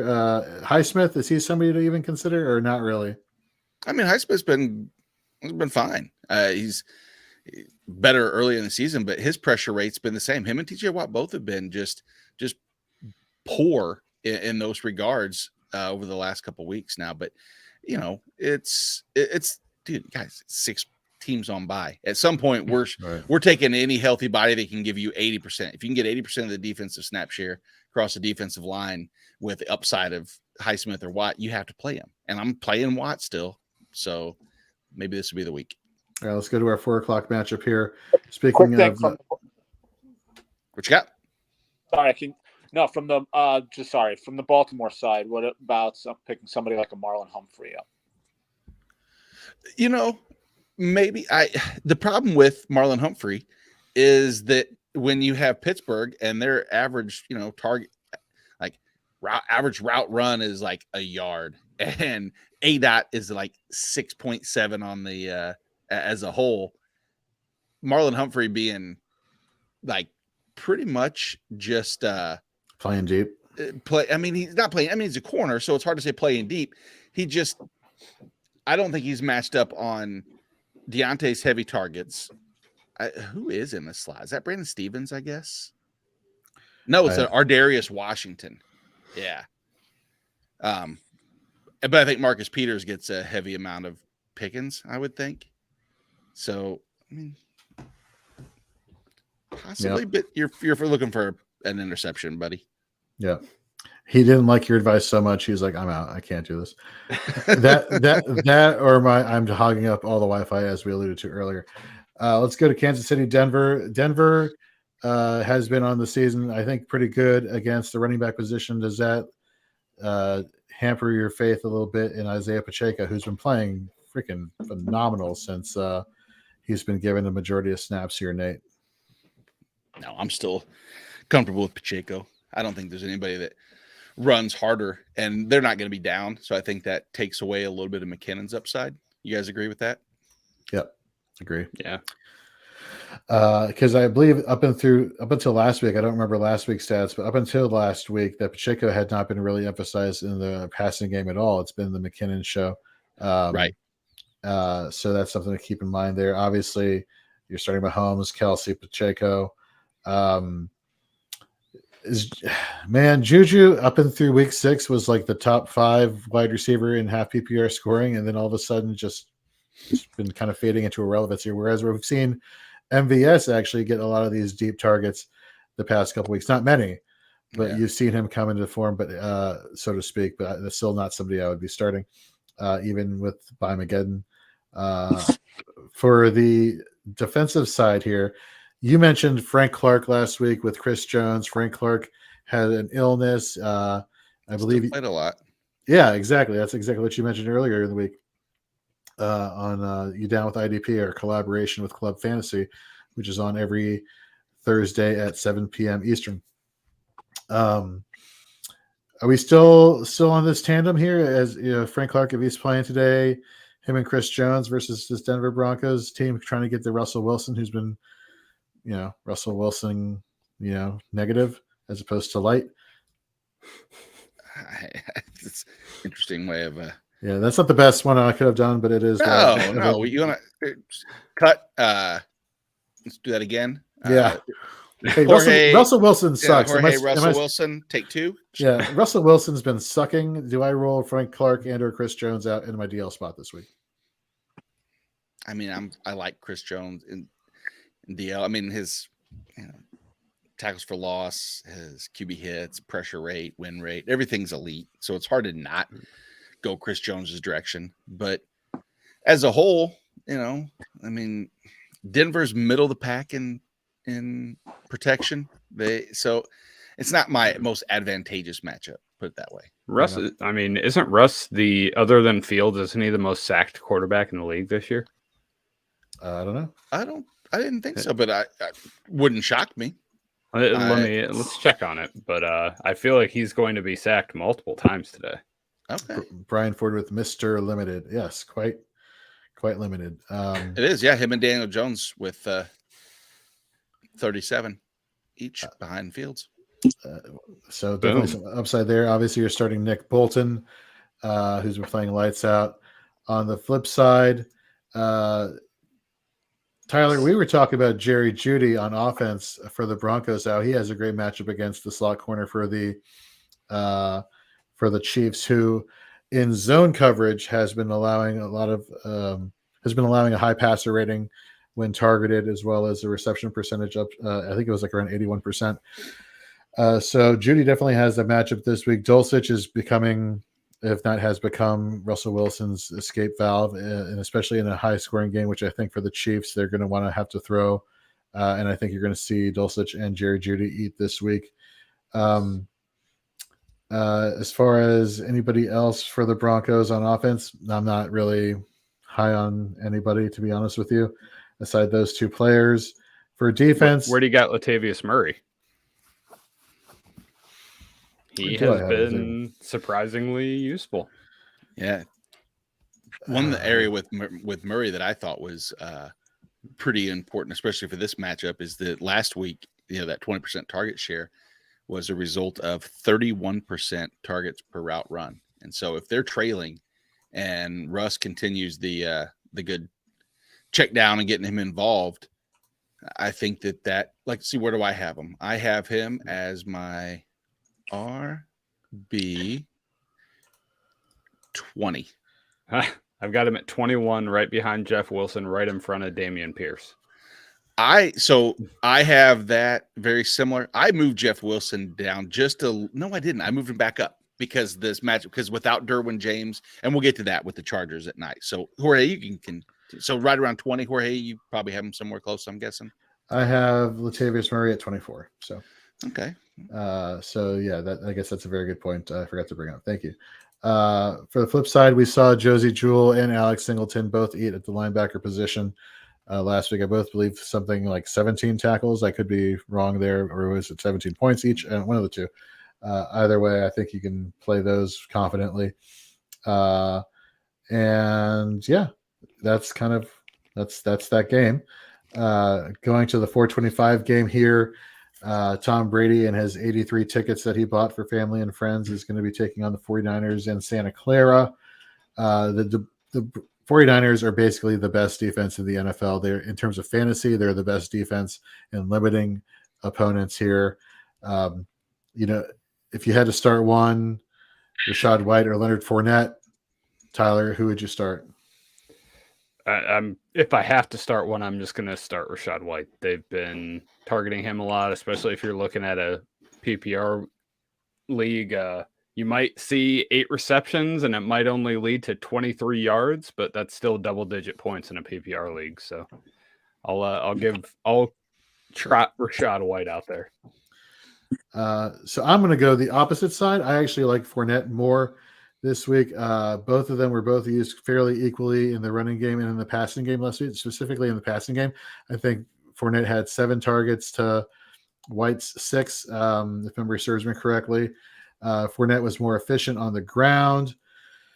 I think they're just trying to get the ground and pound. One of the players who I would have thought would have limited a lot of Fournette's upside would have been Tanoa Hufanga, playing closer to the line of scrimmage. But as we've been talking about for the past few weeks on Shoot the Gap, our IDP podcast, he's been playing further back, further away from the line of scrimmage, so that potentially could help out, the run game for the Tampa Bay Buccaneers, not by much, but definitely help them out. And I'll go back to Rachaad White. Dre Greenlaw, playing in coverage, has been playing really well. His missed tackle rate has actually gone down the past month from his season average. His passer rating when targeted has been gone down. All of the metrics you want for a coverage linebacker have been excellent. The past month, he's been the linebacker 6 in fantasy points scoring, in fantasy pro scoring, excuse me. So I don't know. I think whoever is the receiving back for this Tampa Bay team could have some disappointing or diminishing returns here, more so than the hard-nosed running up the gut type of player. Nate, Rachaad White, Leonard Fournette. Rachaad White for me. Okay. Yeah, I think the receiving work will be there personally. On the flip side, let's keep going. Chris Godwin has kind of cemented himself as the alpha wide receiver in this. Yeah, so that's not even a question. Cade Otton, 6 teams on a bye. You think he's somebody that people should be thinking about for the tight end position? Let me pull up his stats from last week. 1 second. He had 10 targets last week, 6 receptions, 6 yards, and a touchdown. I mean, granted, it was against New Orleans, but is he somebody that could potentially be the release valve here if they can't get the ball both to Godwin and or Mike Evans? I mean, potentially. I think the pass rush will be something that they'll have to try to contend with. So my question is, what is his, usage as far as will they need to leave him in on blocking assignments whatsoever? I would rather look that up than just speculate at this point. But right. And I mean, like you said, the 5 or 6 catches and getting the end zone. Getting the end zone is obviously going to be number 1 for no matter who the tight end is. That's right. Always going to be a positive. But it's that hit and miss situation, where he's had weeks. Go back to week 5, he had 7 targets. He's had 5 or 6 targets in 4 different games. So I mean the potential is there. I think the last week was definitely salvaged by that touchdown. Ken, let's go to you. I haven't talked to you for a bit. I want to flash back to 2017. You and I are in one of our big money leagues, and it was Drew Brees in Arizona versus the Cardinals. And at the time, the Cardinals had limited quarterbacks, so I want to say the fewest fantasy points per game. And I had a question as far as, should I play other quarterback or should I keep Drew Brees? This is the semifinals of the playoffs. I wanted to get to the championship. And you said, despite the matchup, Drew Brees, this is still Drew effing Brees. I'm not sitting Drew Brees. He's an elite Hall of Famer. And Drew Brees went off in this game, in a game that he technically should not have gone off on. Similar situation here. Tom Brady, all of his weapons there for the Buccaneers, going against the 49ers team that technically he should have no shot at. You rolling with the same logic here, or is it not now because Brady hasn't been playing well this year, or do you take the gamble here? I mean, always, obviously it always depends on who your other options are. You were just talking about Kate Otten on there and Rashad White. I think this game, especially with a defense like San Francisco, a guy like Brady is going to take advantage of his checkdowns, and I see that's going to be. I don't see any big plays, too many big plays. Godwin will eat, but Mike Evans is in the witness protection program at some point this year. So, all right. It depends on your other options, but Brady's still Brady. Brady's still going to get points. I don't know how many points he's going to get. I don't. Again, with that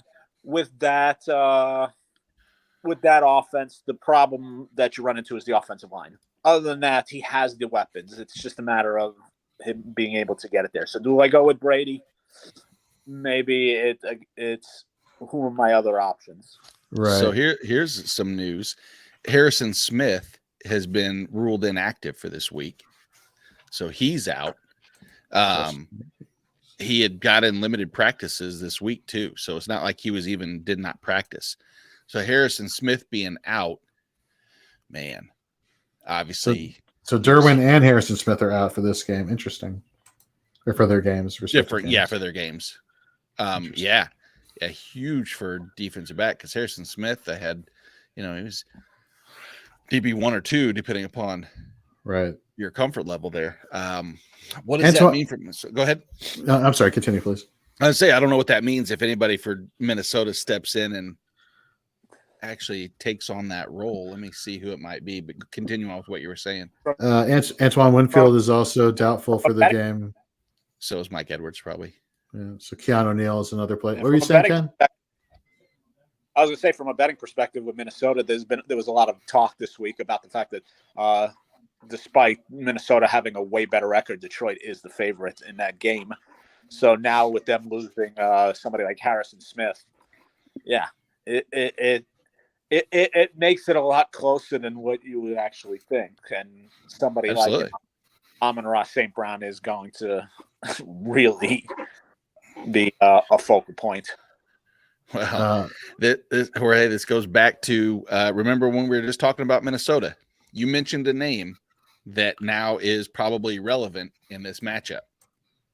Metellus. Josh Metellus. Yeah. So looks like I'm going to go ahead and add Josh Metellus to. Yeah, that's exactly what I did a few minutes ago. I'm like, let's throw him in the rankings there before the cutoff there. Okay, let's go to the last of the 4:00 games. This shouldn't take too long. Carolina and Seattle. I think we know you're starting Geno. I think you're starting Lockett and Metcalf. Let me look up here how well Carolina has been against the run. They've actually been not bad. So Travis Homer or Tony Jones. Yeah. If you had to pick one.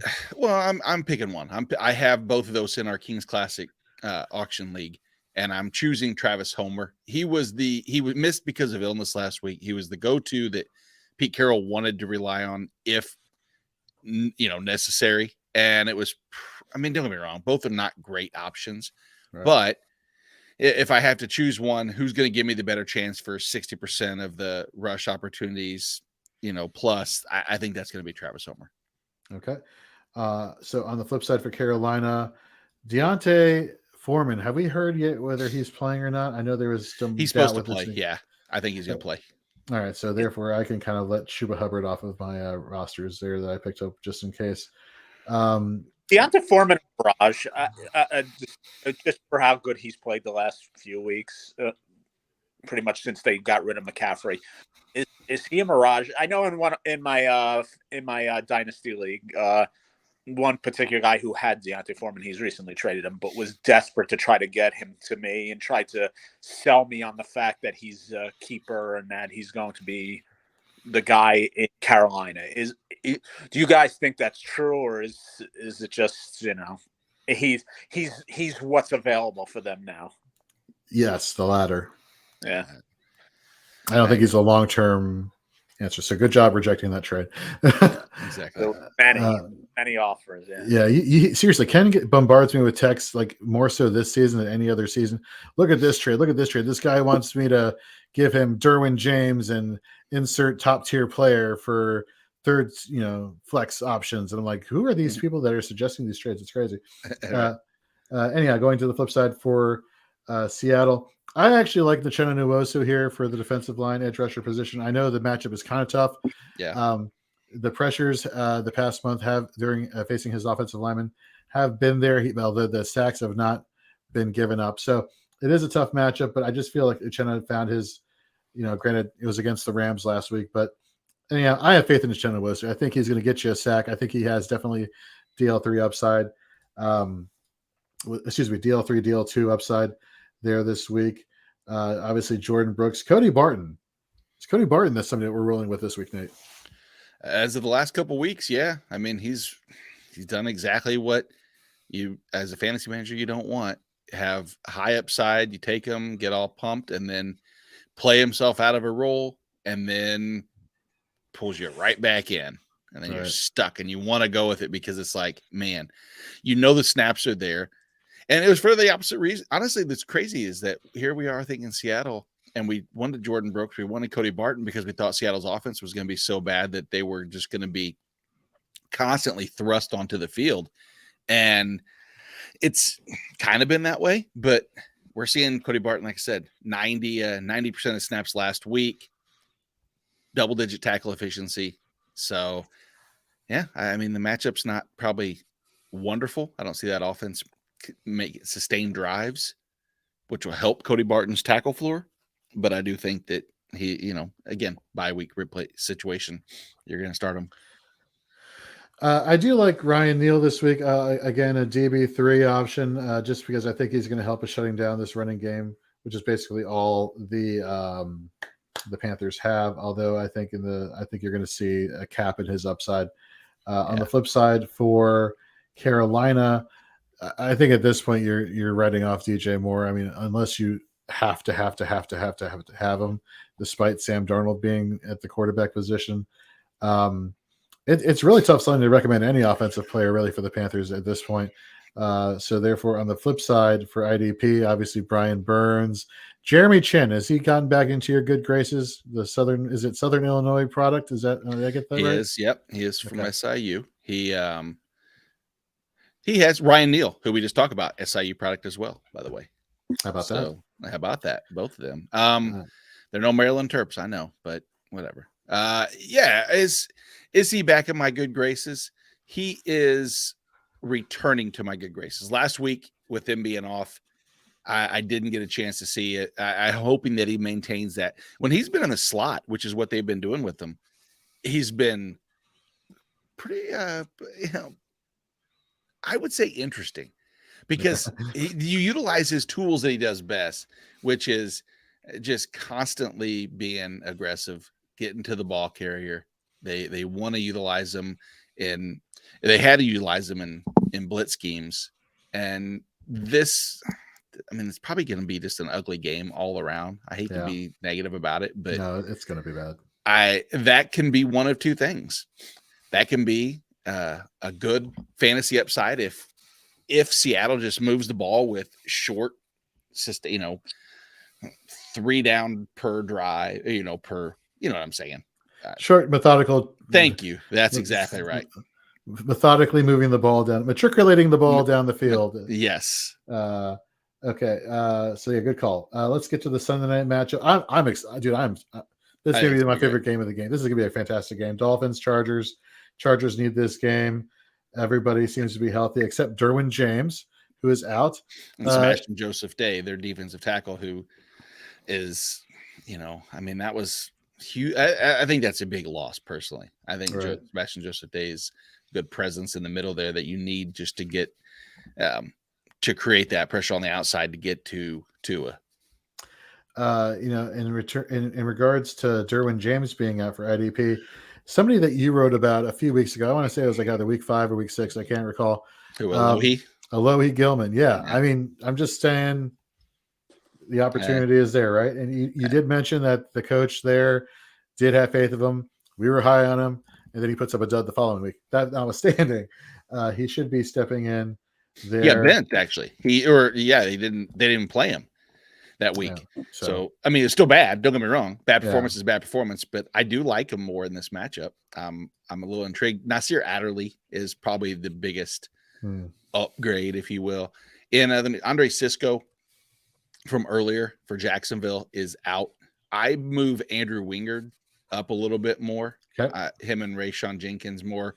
Wingard gets Rayshon, but I'm moving Wingard up just a little bit. Sorry, I bounced back and forth, but that is it's good. Another player that's out. Sticking with the Chargers, Drew Tranquil, obviously you're starting. Mm-hmm. We talked about Herbert. We talked about Eckler. We talked about Palmer. We talked about Allen. I think Gerald Everett has a good game this week too. Yep. Basically fire up your Chargers here on offense. On the flip side for the Dolphins, we obviously know about Tua, and Jeff Wilson has a good matchup. We obviously know that. I think Mostert has a really good matchup too. I have both Mostert and Jeff Wilson in my top 25. Really? Okay. Yeah, I have Wilson at 19. I have Mostert ahead of Jeff Wilson myself. Just because being the healthier one of the two? I do. And I think I think when they both were on the field at the same time, McDaniel looked like he wanted to use Mostert more so than Jeff Wilson. And with those both being healthy, I love the matchup. The Chargers were so bad, have been so bad against the run already, that it's like, let's see, what can we do to make this potentially even more salivating? I know. Let's take away their interior run stopper, one of them, and let's take away the best safety in the league, and let's see what happens. And I think it's going to be Mostert breakaway runs. I think we're going to see that. I mean, so last week, this is what was with Wilson and Mostert back in week 13. Mostert outsnapped Wilson 61-37, outrushed him 78-11. And then it was, Mostert led the backfield according to Nathan Jahnke in every meaningful utilization category, short yardage situation, passing downs. And I mean, it's a little dangerous to choose one or the other, but I'm just confident in. I think that both of them have good weeks. Nice. Somebody else who I think I picked him up last week in King's Classic, and just because I just kept on hearing his name over and over here. If you're in a really deep league, Trent Sherfield. Love his production lately. Somebody that you should probably insert into your lineup if you have a really, really deep league, starting spot there. For the Dolphins, though, for defense, this has been kind of an enigma. We obviously are not fans of Jerome Baker this year. Back up. You think yes, he is. He's been back, and he's been good lately, and I hate it. You know that.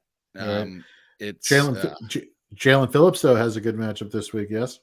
Yeah, absolutely. I mean, I think anytime you're going to have this many dropbacks, I think it's always an opportunity to look at people on the end. And last week was good for Phillips, but Christian Wilkins is another one that I really like too. I think that just his involvement in the run game in terms of stopping and he's everywhere. Very underrated player. Let's go down to the last matchup of the slate here. We got the Patriots, we got the Cardinals. No Jacoby Myers. Just saw that he is out this week. So that's pretty huge for the Patriots there. Maybe Devonta Parker gets a bump there. Again, not somebody I'm starting. I'm just saying in terms of what you'll see on the field. For the Cardinals, though, this offensive line is not what I like to call good. So while I do obviously like my guy Matt Judon, John Uchi has been playing pretty well as of late. He's been getting a lot more pressures on the quarterback. Yeah. So definitely like the potential there. Kyle Duggar. On the flip side, I guess Damian Harris is also doubtful. I don't know if he plays, so that's Probably obviously a huge bump for Ramondre Stevenson. So then going on the flip side for the Cardinals, I'm not really a fan of. Obviously, I just referenced the pass rushers, edge rushers. I know Kyler Murray is Kyler Murray. There's something to be said about Belichick. Mhm. There's something to be said about this defense playing better. I think he runs around, and that's maybe his saving grace. Obviously, we talk about the cheat codes all the time in fantasy football is the quarterback yardage scrambling. I don't know if he gets too many yards though this week. So therefore, I'm kind of low on his output. DeAndre Hopkins, I have faith in D Hop this week. To be honest with you, I like that matchup there. Anybody else tickling your fancy here on both sides of the ball for this matchup? I mean, no, you could potentially make a case for Dortch. Greg Dortch. Yeah, just because they are depleted across the receiving room. So I mean, any active body is going to be something, especially with such a pass heavy team like this. I think that's probably about it, honestly. All right. Well, that's going to wrap us up this week on the Fantasy and Frames pregame show for Week 14. I want to thank everybody who was on with us. Keith, Tyler, Ken, welcome back. Nate, as always, great stuff. Head over to fantasyandframes.com. Get your last-minute look at our rankings. Take a peek at our articles. Head over to Instagram. See all of our graphics there. You name it. Facebook, we're everywhere. And again, if you want some Fantasy and Frames merch, head to our Etsy store. Search for Fantasy and Frames. You'll be taken right there. And so for everybody watching, thank you very much for supporting us. Hope we did you right this week and you get into the fantasy playoffs. And we'll see you this time next week, 9:30 a.m. every single Sunday through the rest of the season. So for Ken, for Nate, I'm Jorge. Y'all take care.